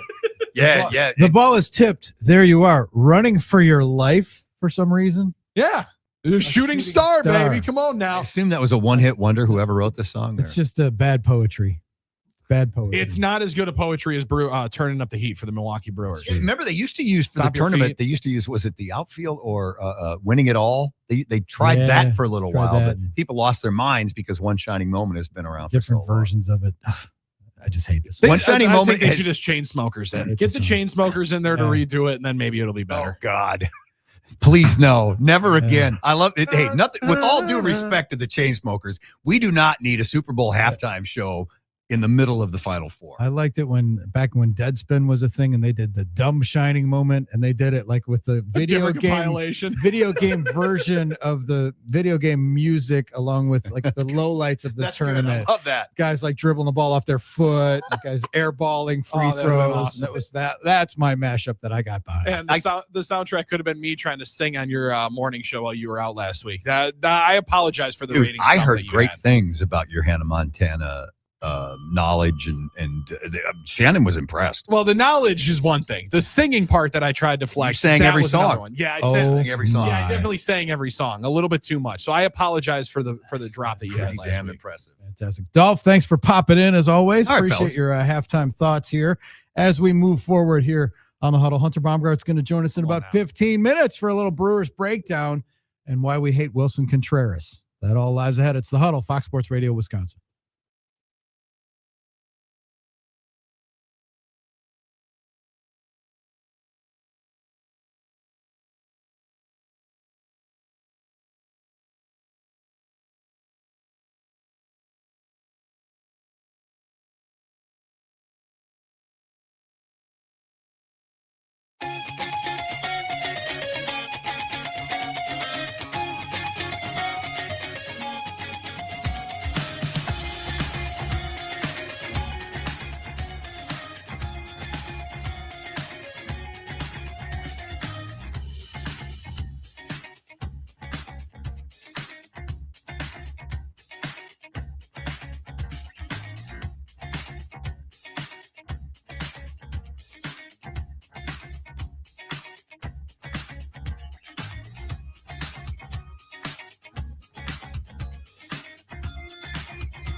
This portion of the Huddle brought to you by Game Day Men's Health. Check them out, GameDayMen'sHealth.com. Check out all the different ways that they can help you. Testosterone replacement therapy, EPAT therapy for muscle recovery, peptides, which are becoming all the rage. I'm going to talk to my friends about that as we move forward. There's the peptides of weight loss, or if you're looking to bulk up, there are little cocktails they can give you to help you in that regard. I know a lot of people are looking for that edge in the gym. You better believe it. To help themselves out. Dave Gasper trying to get yoked. Absolutely. Oh, yeah, absolutely. So check out our friends at Game Day Men's Health. Pick a clinic near you. There are several in the area, Middleton, and several in the Milwaukee area. And sign up for that free, no-cost visit, a little consult, if you will, and find out if they can help change your life. Visit GameDayMen'sHealth.com. Yeah, that's going to fix those water shots that you guys are getting. That's right. Yeah. You start taking that, you start getting yoked up in the gym. Nobody's sending you a water shot. You can reach us. Go ahead. Yeah. I did buys and tries yesterday. I mean, we're doing arm day. We got chest day coming up today. We're going. Yeah. 877-794-1973 gets you to the NicoletLaw.com talk and text line on this buy or sell Tuesday. Yeah, and try to purchase a better 7:00 Brewers hour. And good luck with Hunter B on air rolling in here to lead us off, and then our backstop, our Wilson Contreras, maybe whisper. Oh God, that's Rock Bill amazing. Schroeder going to come up at 7:25. That's going to be hard to beat. It's fantastic. That is going to be good. Yeah, Rock's scheduled to appear because I forgot to confirm yesterday, but I texted Rupert this morning to make sure that his old man Wake will him be up first at 7:30. But we got that going. Chris in Lodi weighs in on the NicoletLaw.com talk and text line regarding John Blackwell. Blackwell's going to get his bag since he's not an NBA player, just like Chuck Hepburn did. Now, I think Blackwell's more of an NBA player than I ever saw Chucky being. Me too. And the other part finishes more. You know? Yeah, and Hepburn got what, 1.2 allegedly when he went to Louisville. I didn't think anybody was paying him that. So like that was the first of the good for you. Go get the bag that you're being offered, because we're not going to be able to match that and swim in those waters. Right. Blackwell to me does feel like the perfect fringe. I could totally see him going back into the first round, right? Like, and teams being happy with him being a developmental project and somebody that can finish around the rim and be an agitator on defense and play a little bit and score. But he's also going to be one of the most coveted guys, if not the most coveted player in the portal. And we just haven't seen, we've seen guys start to make that decision. We saw it a little bit in the NFL draft this year. Dante Moore was going to be right there with Mendoza for the #1 pick. He's like, you know what I don't want to do? Play for the Jets. So I'm going to go back to school and see if I can make just about the same amount of money I would in my rookie year and get better. Blackwell's going to have a fascinating conversation up here, but it clearly is not going to be about him being a Badger in 2025, 26, or 26, 27. All right, Billy, he's going to be hot on the market. Who's hot, who's not? Brought to us by Donovan Jorgensen Heating and Cooling. Who's not hot? Do we just look at the Red Sox roster? Yeah, like, how do we spin this one? There's a lot of Red Sox that are going to qualify for this award. Trevor Story did have the 2 RBI. Otherwise, he was going to find himself in the not category. But man, let's give some credit to Christian Yelich. 3 of 4 last night. He's got 6 multi-hit games already. So hot that it's hard to top. It's also easier for him to look better on the base paths when Roman Anthony not hot with the glove last night. Oh, I like that Sending that throw to the backstop and letting the Brewers get that huge insurance run. I remember Yelich uncorking a few throws like that a few years ago. Yeah, it did definitely look a little Christian Yelich. Definitely improved, but that's who's a good hot? one. Who's hot? Who's not? Donovan Jorgensen Heating and Cooling, offering 0% financing for 60 months on select systems. The largest employee HVAC company in the state. DonovanJorgensen.com. Hunter B is next on the game. The Huddle. No.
Dominating a Tuesday in the good land. Drew Wilson, Bill Schmid, Dave Gasper is in for Armin Sorry, and we call this little program of ours the Huddle. This is going to be a hard one to beat on a buy or sell Tuesday. There's no way you could purchase a better Brewers Hour. Absolutely. And a day of Wilson Contreras hate that we get on this beautiful Tuesday in the good land. I love it. Yes. And we welcome to the program our pal, Hunter Baumgardt, who is ready for us to present all of our Brewer stuff. He's also going to host the baseball pregame show from 4:30 to 5:30 tonight. And Hunter's appearances are brought to us by Import Minded, your trusted choice for exceptional vehicles. Check them out, South 27th, just north of 894. Good morning, Hunter. Thank you for getting up early with us. Yeah, no problem. Good morning, guys. And last night was a wild one at Fenway. That game seemed like it had everything. It did just about everything that it possibly could. Some defensive gems, some defensive gifts that happened from the Red Sox and American hero Roman Anthony, but also just Hunter throughout all of it. And we're going to let you take the victory lap on Garrett Mitchell, no doubt about it. But when the Brewers are going to be able to start 8-2, there's always going to be a recipe for it. The one that kind of gets just baked in always would be, hey, Christian Yelich probably going to be awesome. Are we appreciating just how good of a start to a year Yelich is having? Last night, the base running, the comments after the game, calling it a skit, one of my favorite things I've ever heard him say. But we've seen him grow so much, but I don't know that we've seen him to start a year as white hot as he is. And I don't know that it's getting nearly the kind of attention that it deserves. No, it should. Like you said a few minutes ago, 6 multi-hit game. He just continues to tear the cover off the baseball, but also he's playing well in every facet. We know the base running. Pat Murphy loves to really call out 2 things in his post-game press conferences the most, right? We always got to give credit to William Contreras. We know that, right? Okay, so that's one of the things, probably the top thing Pat Murphy likes to do in a post-game press conference. But the second is commenting on Yelich's base running and talk about how much he is a leader in that category. And it's not necessarily, firing guys up in the clubhouse for base running. It's leading by example. And that's what he did again last night with the base running, talking after the game, saying on that throw by Roman Anthony, I knew I wanted to round second and try to get to third to try to draw a throw to third so Terrain could score. I mean, that's what's going through his mind as he's rounding second. Well, it turns out Roman Anthony threw it to, the Atlantic Ocean, and then Yelich was able to get in and slide home safely. So, that's what he's thinking about in those situations. But, boy, and you see the emotion he had, obviously, with the game-winning home run against the White Sox, the emotion he had after he dove in safely to home plate last night. He just seems like a man on a mission this season. And it just seems like he is locked in as much as ever. I think he proved to himself last year that he could do it at this level again. I think, as much as we want to say those types of guys have confidence in themselves no matter what, there's no doubt, I'm sure, that it waned a little bit over that time where he was going through that back injury. Last year, he came out and he had a really good season, especially offensively. And so he proved that he could do that. And now he's doing it again, and I think he's playing with that confidence behind him. I think the whole team is, but I think he is a great example of that. And so far, he's been everything you want out of him. Hard to script a better start for the Brewers. They're 8-2. They've won every series. The best way to win a series, especially on the road, win the opening game. Mission accomplished. Miz on the mound tonight. But back to last night, Hunter, what was your take on Brandon Woodruff's outing? It was like a mixed bag, but his pitch count was low enough to get him into the 6th, and he almost got through the 6th. What's your take on where Woody's at? Yeah, I didn't love the hard contact he was getting at times, the hits off the green monster and everything like that. But there was also some just luck that the Red Sox ran into. I think their first run was a bloop and had a couple of more of those. But what I've liked about the first 2 outings is he's gotten better as the outing has went on, and he's gotten stronger as the outing has went on. That velocity sometimes is even higher later in the outing than it is early, and I think it just that he had that kind of, I know Josh and Vinny on the TV broadcast were talking last night. He's kind of got that look in his eye, and he had it in that 5th and 6th inning. Like, I know this bullpen is thin tonight. I know I need to give this team length, and I'm going to go out and do it, whether you like it or not. And that's exactly what he did. He retired his last 6. So the fact that he, is still, I think, learning how to pitch comparatively to what he used to do and how he used to do it, but still able to get guys out in the later innings of his outing. I think it's one of those where you don't necessarily look at the box score, right? The box score is going to tell you he didn't have a great outing. And by all accounts, it wasn't a great outing, right? Nobody's going to call it a great outing, but it was a solid outing. It's an outing the Brewers needed. And with the offense they have, if you could just keep them in the ball game, you're in a good spot. Now, is 5 runs always going to keep you in a ball game? Not necessarily. So obviously we want him to pitch better, and especially a guy, I know people are going to point to the money, right? The $22 million. But for his first 2 starts of the year, for trying to still get his footing, I think here in April, I love the way he showed he can battle last night and still stay in it, even though he had a few rough innings. And that's a veteran pitcher, right? That's a guy who's been there, done that, doesn't get lost in the fray that Wilson Contreras is trying to bring him into, stays focused and is able to complete a 5 2/3 outing on a night they needed it. Yeah, and Hunter, you mentioned the money. It's going to be a conversation with Woody all year long, because it always is. He beans Wilson Contreras one more time. Sign him to 2 years, $50 million. Give him an extension for that, because that was phenomenal. But like, you hear the comments after the game. Clearly, there's no love lost for the guy in the Brewers locker room. Understandably so, and I think a large portion of it, we've heard Murph say it a couple of times. He's like, I know for a fact my man was talking to me a couple of times. Right, like back in the day when they'd be getting into different dust-ups with the Cubs, he was right there in the center of continuing the conversation and rolling it through. But to be able to battle through the disjointedness of last night, you mentioned it, the game kind of had everything. That's a total Brewers win. Of you get 4 runs in a rally where the ball doesn't leave the infield. It's hard when you're at your peak to have anything throw you off your game. But just how impressive was that from the team to not only the Woodruff Contreras interaction in the box, but also David Hamilton in the slide that happened right after. How impressed were you of their ability to just kind of compartmentalize that, put that to the side, and go still finish off the game?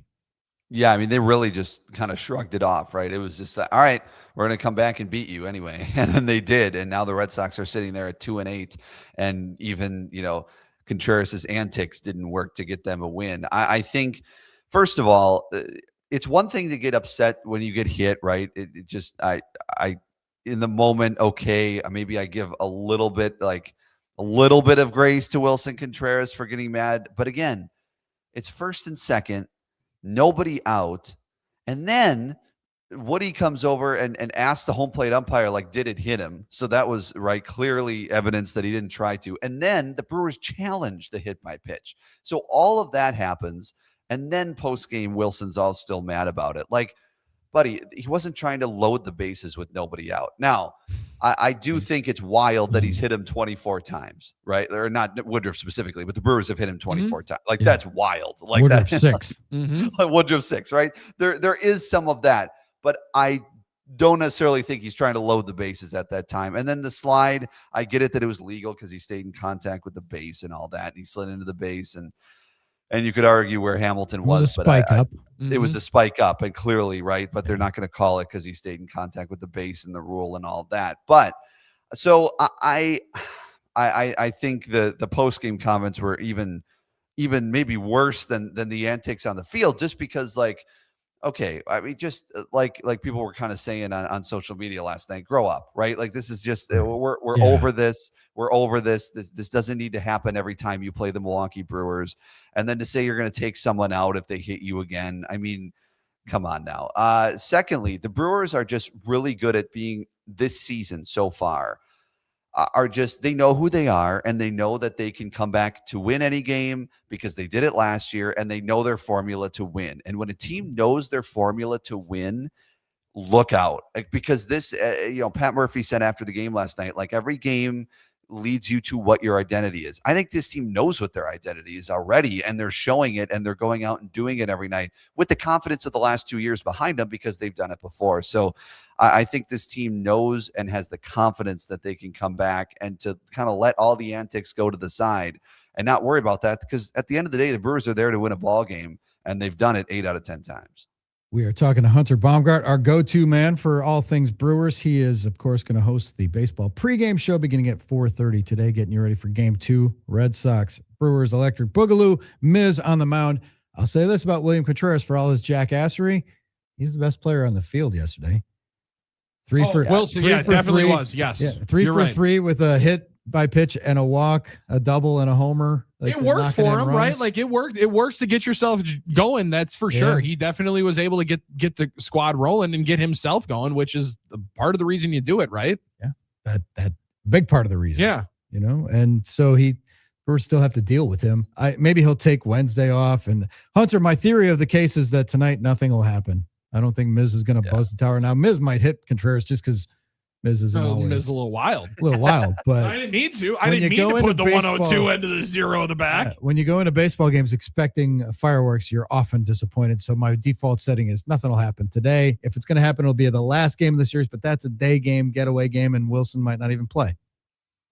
Yeah, right. I don't know if the Brewers are necessarily in the trying to feed into that fire. Obviously, Yelich saying that this is the same skit we've seen for 10 years. Just a fantastic quote.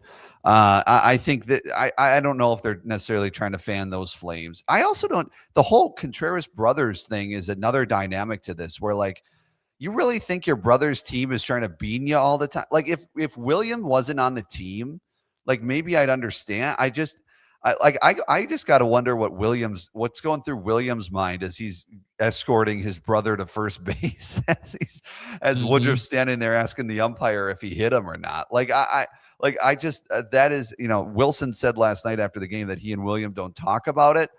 I don't know about that. I'm sure they've had a discussion or two about, the 24 hit by pitches and maybe texted a little last night or saw each other after the game. But I don't know. That adds a whole different dimension to this as well.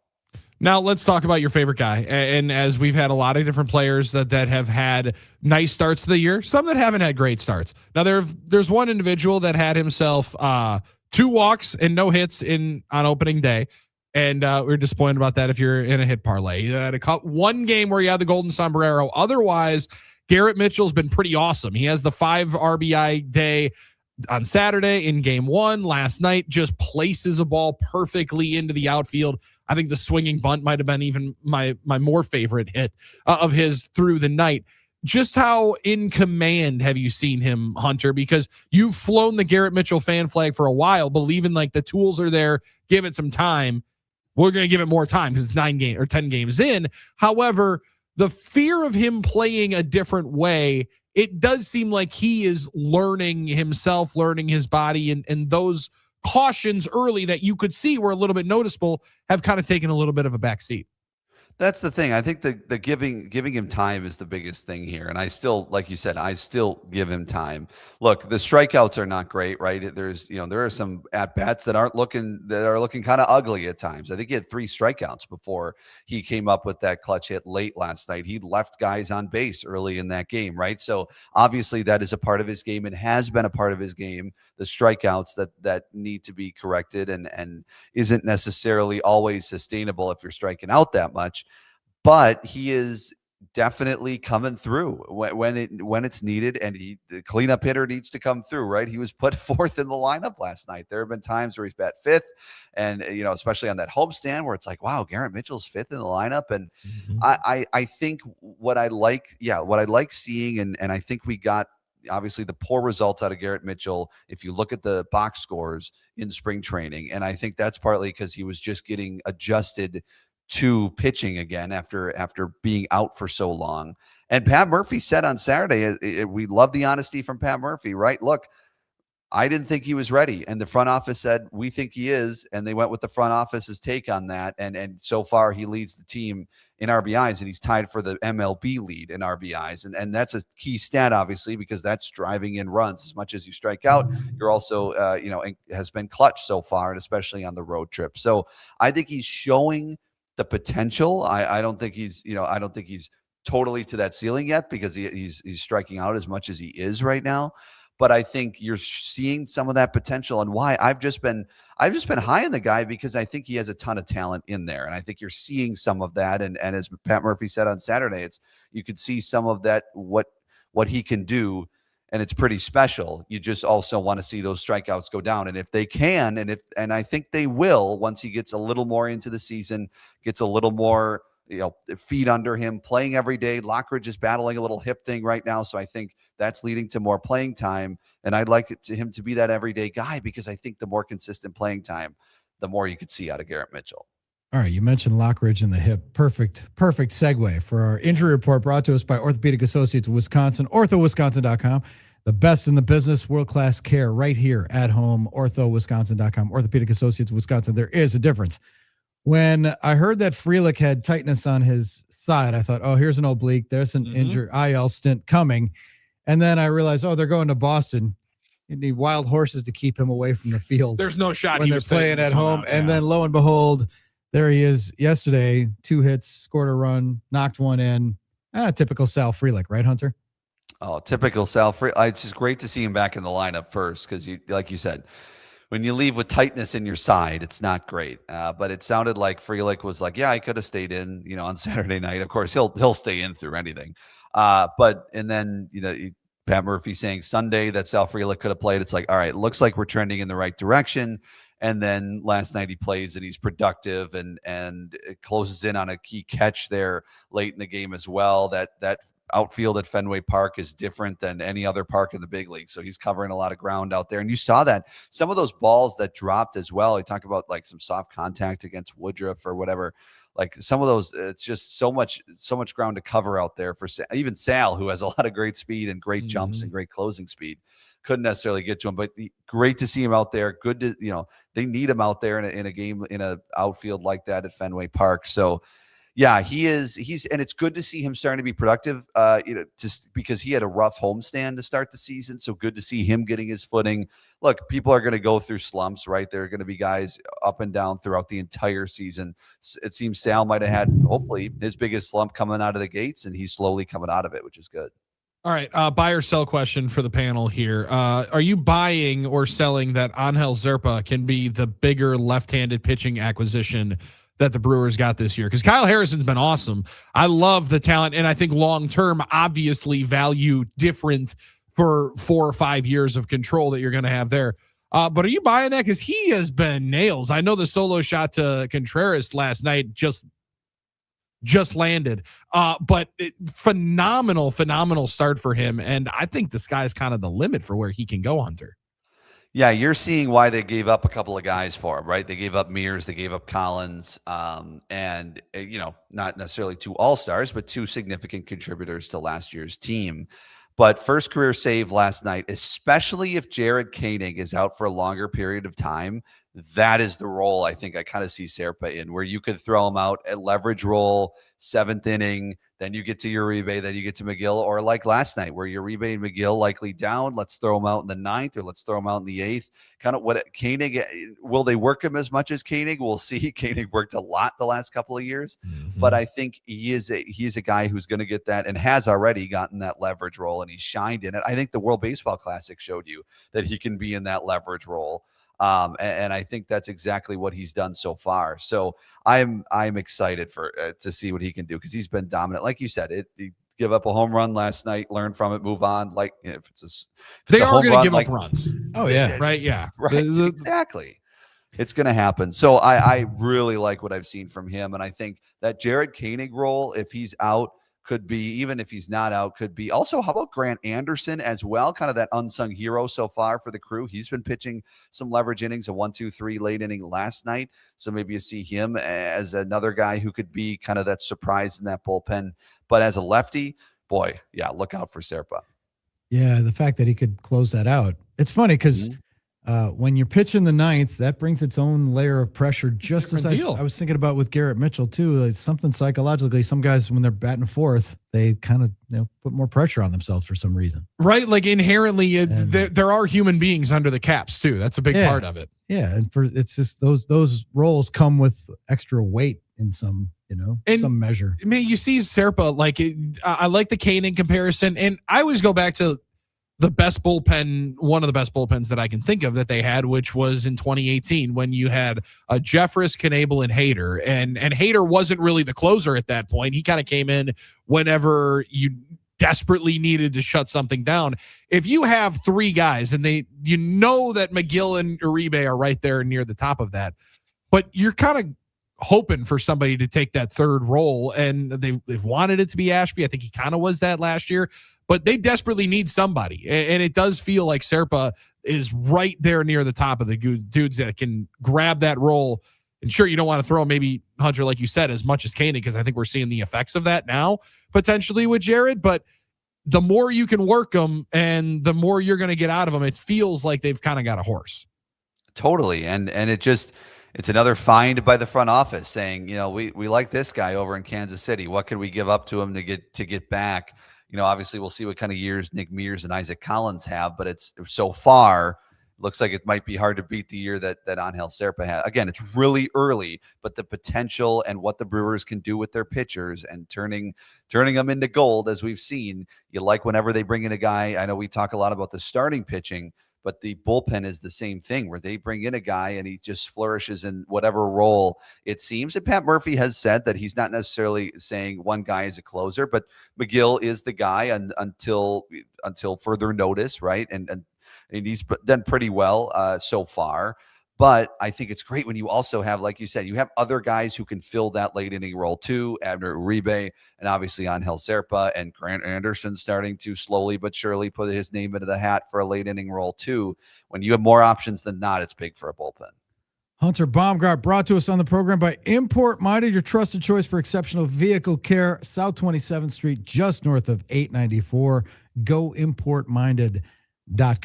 If you have an imported car, they will help you out. It's hard to find those Volkswagen, you better believe it. Yep. Technicians and Audi technicians and stuff like that. They can fix them all. Importminded.com. Go importminded.com. Hunter, thanks for joining us. Thanks for getting up early. We appreciate it. Looking forward to the baseball pregame show with a great tip-off today at 4:30. Yes, you bet. Thanks, guys. All right, hey, buddy. Hunter Baumgardt. Just got word. Bill Schroeder not going to join us today. Healthy scratch. Well, listen, we're glad it's a healthy scratch. Now there's a lot of right-handers that you could bring in, but Hunter Baumgardt being the pregame show host later on tonight, it has now become a little bit of a mainstay in the house, Drew. And while Hunter just throws fastballs of information and Brewers knowledge, the 3-year-old just tries to hit as many home runs as possible through it. So I appreciate the potential babysitting that Hunter is going to give us coming up from 4:30 to 5:30. That's very much welcomed in the house. Huge. It's huge news. By the way, Brewers 8-2 with a run differential of +30 after 10 games. That seems good. That seems good. That seems like a positive stat. You hear the different Drew, like Serpa as a guy that obviously they identify and wanted and clearly knew what they were hoping to do. Tonight, seeing Miz, like it feels like kind of put him into the finished product category, right? Yeah. His first full years in the majors. Last year, he was not always great away from American Family Field, like outside of his comfort zone. I'm excited to see how he handles it tonight, because if it's as cold as it was last night, he's probably going to have to live right around 99 to 98. Still a pretty good spot for him to live, but I'm interested to see how he handles it tonight, because him and Crochet is a phenomenal matchup. Going to be fun. No question about it. 877-794-1973 to the NicoletLaw.com talk and text line. You are in the Huddle on Fox Sports Radio, Wisconsin.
It's the Huddle, Fox Sports Radio, Wisconsin. Drew Olson, Bill Schmid, Armin Sarian still in Las Vegas.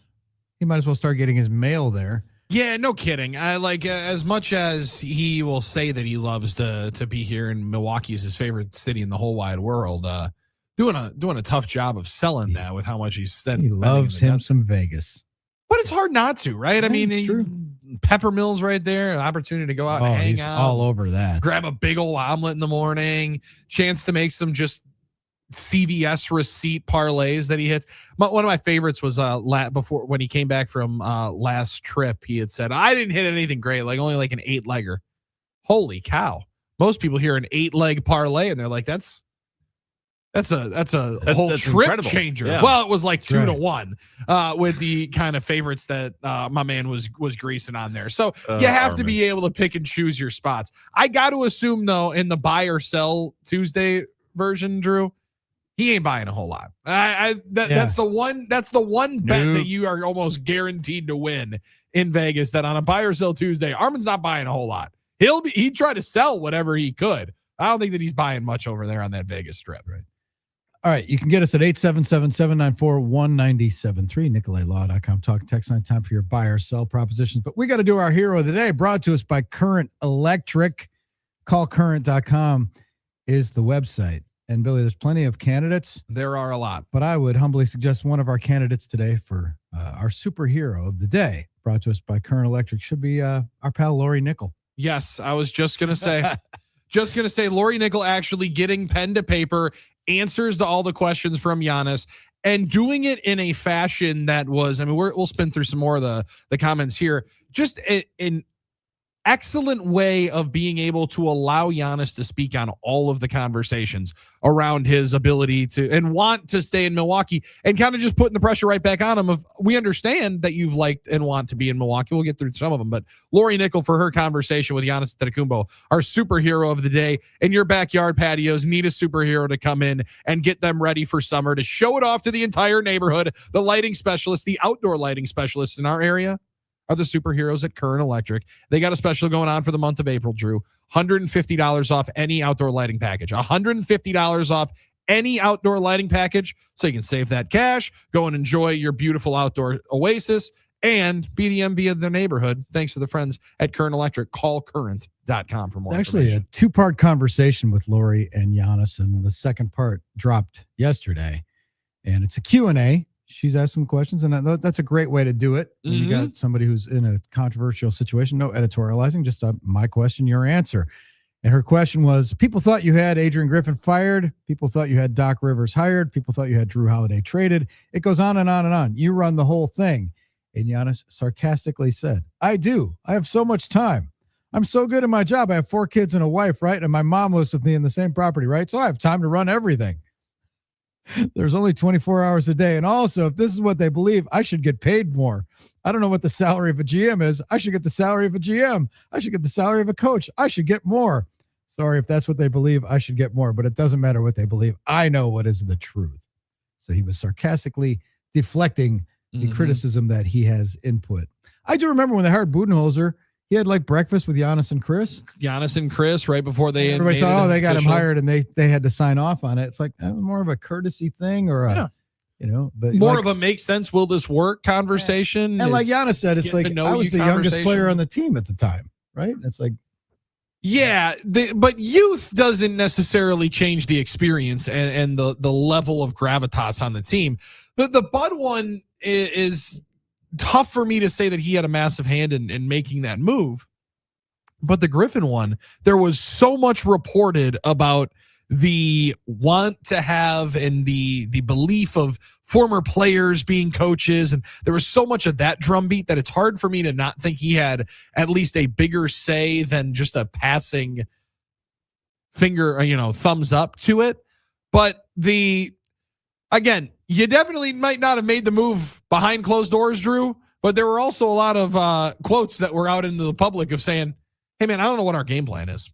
I don't know. Do we have one? Do we have a plan as to what we're doing on offense or what we're doing on defense? They might not have pulled the exact lever, but they definitely allowed you to figure out where the scope was going, right? They might not have pulled the trigger, but they were lining everybody up to be able to see what the issues were in that handoff. So I don't know that there's full blood on anyone's hand for that, but there would be some, I would think, on the Drew Holiday one to Damian Lillard trade. That one, I'm a little bit more skeptical, but I do appreciate just push it with a joke and see if we can just change this part of the conversation.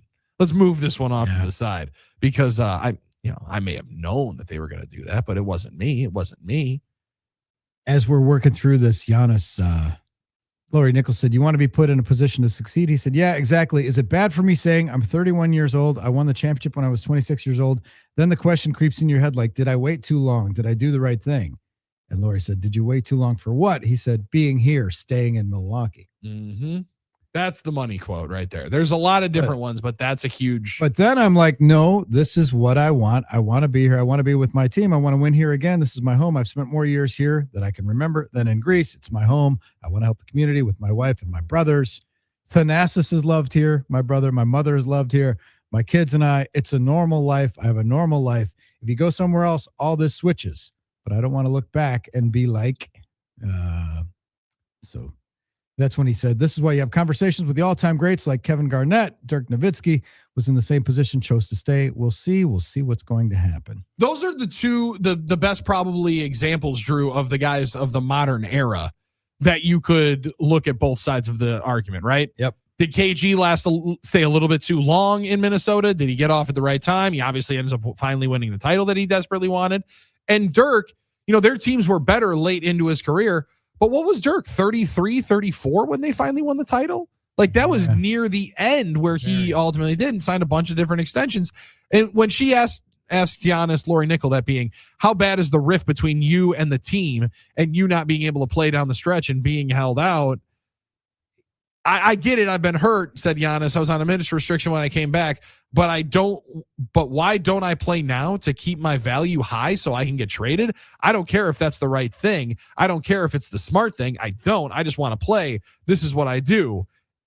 And I hadn't even thought about it as much. And maybe this is just blinders being in Milwaukee, but it to me didn't seem and never was really about them holding his value. I thought it was more of he had 5 different injuries during the year. And at some point you have to cut your losses with a year that was going to be a lost one. But he goes on to say, when I play, when I'm able to play, I didn't sit out my first season when we only won 15 games. Why? When it was the NBA finals, did I come back 6 days after my hyperextension? Why? It doesn't change. This is who I am. And now you're telling me to go against my nature. I get that you would feel some sort of way about that, but Drew, I never saw it. And again, maybe it's more naivete on my part, but it wasn't as much about the draft pick to me as much as him being able to still be able to be the best player he wants to be in 26, 27, because this year was clearly not going to be a competitive window after, February. And a lot of us probably saw that after December, that it wasn't going to be enough of a competitive situation. But you could tell with the amount and the volume of injuries he had that it just didn't seem like it was going to be a smart year for him to continue to roll pedal to the metal, which is the only way he knows how to play. And once you're on the floor, you can't tell him to play any way differently. Yeah, he just doesn't have that. Right. And again, this is all, I know he wants to play with his 2 brothers. Just that photo op, that jersey swap, whatever it's going to be. I say make it happen Friday. Bucks are in Brooklyn tonight.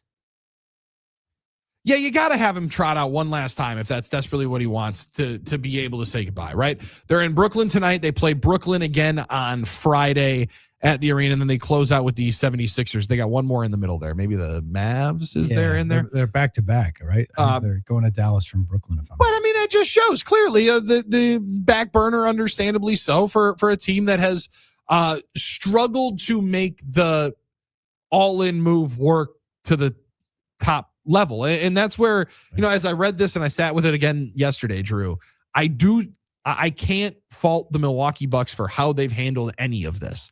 I don't believe they really have anything to apologize for. They've tried to make every move to keep the window open. They've done everything that you ask a team and a GM and an ownership group. Now, it's been a changing ownership group, and I think he mentioned that of like the lack of commonality and conversation that he's had with this version of the ownership group. But they've been as all in as you possibly could be ever since he's been an MVP level player.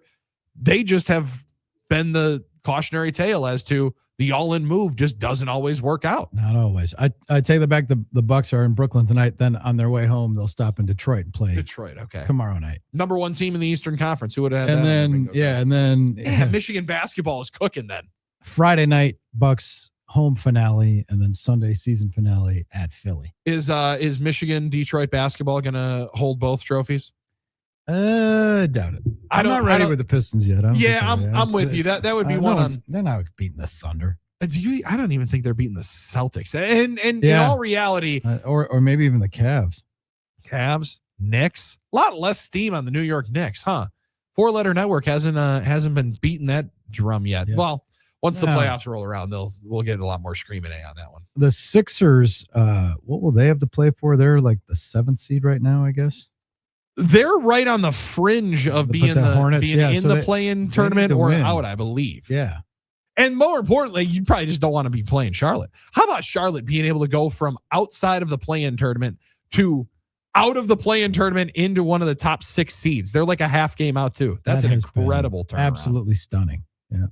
Good job, Con. Yeah, right. And frankly, I understand there's a lot of love for Cooper Flagg, but I think Con's the rookie of the year. He desperately deserves that one. I don't think so. How about a couple last buy or sells before we hit a timeout? We have our Wake and Bake story of the day. Our friend Boss Dobler. Buy or sell. Brewers don't win last night without Caleb Durbin's help. Now, the inning in which the Brewers played 4 and it does not the ball doesn't break the infield. That's a tough day for Caleb Durbin to have. Yeah. When Drew, you talk about baseball and the game, and the ball will always find you. And it is finding Caleb Durbin over there at third base. Yep. He is having a tough run in to start his campaign as a member of the Boston Red Sox. But you could already hear the stadium shifting on his entire team. But even after he gets a double, rips a single, standing on first base. All right. Hey, maybe we do like the cut of this kid's jib. Maybe we do like this kid. Gets thrown out, stealing second on the next pitch. Boos start raining down the Fenway Park quickly. That climate is a much different one than he played in last stealing, year. E5. Yeah, have a day. That's a tough day. That's going to be a tough day to continue to store in the mental bank. He did get 2 hits and score a run. Batting average now north of 100. Listen, you got to take the incremental steps up. That's right. As you can. Fantastic. All right. A slow climb, though, it feels like for them. 877-794-1973, NicoletLaw.com. Talk and text line for your last-minute buy or sell or pithy comments that we want to share with smart, good-looking listeners statewide. When we come back, we'll share the message of our pals at happyplacehemp.com. Rob and Chris, it's our Wake and Bake segment coming up, and we'll say our farewells and set the table for a hot take hump day that's coming up tomorrow. We're glad you're hanging out with us early. It's the Huddle, Fox Sports Radio, Wisconsin.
Huddled up on a Tuesday, Drew and Billy. Dave Gasper in for Armin Sarian. Closing ceremonies upon us already. Time flies when you're having a good time. Talking about the NCAA championship game, the Brewers, Wilson Contreras, public enemy number 1 this week in the good land. But we can put all that behind us. We can talk about something happy, like happyplacehemp.com and our Wake and Bake story of the day, brought to us by our pals Rob and Chris in Muskego. They make the best CBD products you're going to find anywhere. We use them part of our daily routine. You should work it in as well. Use the code HUDDLE for 25% off and free shipping on anything you buy every time you buy it, either in store in Muskego or online. Those of you in Madison, you might have a spot where you go get your CBD stuff. You might be happy with it. But if you don't try this, you're crazy. Yeah, you won't be as happy as you could be. And they will ship quickly. The Drift Seltzer and Drift Gummies, amazing. Check out our friends at happyplacehemp.com. Yeah, I would suggest the 20 milligram Drift Seltzers. Those are just elite levels and phenomenal grilling companion that you could have.